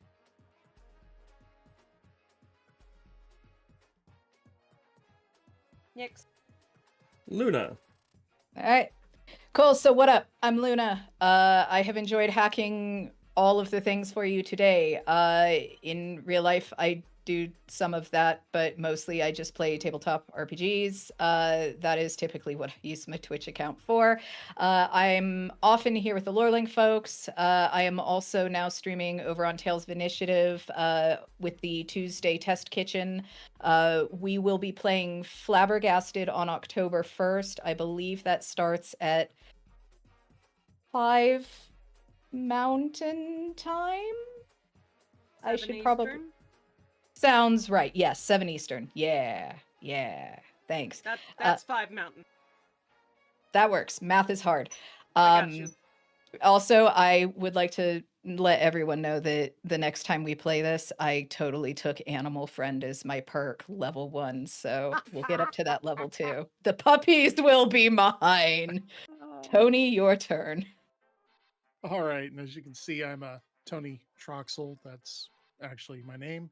I'm one of those weirdos. I normally stream Monday and Wednesday early in the morning. It's a little thing I like to call Talking in Tea with Tired Tony on Twitch because I am a huge fan of alliteration. Pretty much what we do is from 9 to 10 Eastern or 8:30 to 10 Eastern, depends on how early I can get up and get moving after I get my kid to school. Pretty much have some tea, shoot the bull with people in the chat, and scrub some stuff down with a Power Wash Simulator because it's fairly chill. And I just do what I can not to move the entire dang screen as I'm cleaning something, Mark. So you can also find me on social media. Most of the stuff's under Troxel Builds, all one word. And y'all have a great weekend. Before I let Mark go, I want to remind everybody the world sucks out there. Try not to make it suck even more. If you can, try to make it suck a little less. Back to you, Mark. Thanks. And I will add as the last thing that basically that Tales of Initiative has a bunch of great stuff on there, so definitely do check them out. And Flabbergasted is basically a great game. I've caught bits and pieces of basically of the tarot reading battle of the bands that was going on. It was a heck of a thing. So We're playing a wedding this episode, so you might not want to miss it. Definitely check that out. All right. So with that, thank you all for watching, for listening, basically, and for participating in our insanity. Basically, again, we are Lorelink. Check us out. Fear us. No, wait, that's not right. And with that, thank you all for watching. Bye, everyone.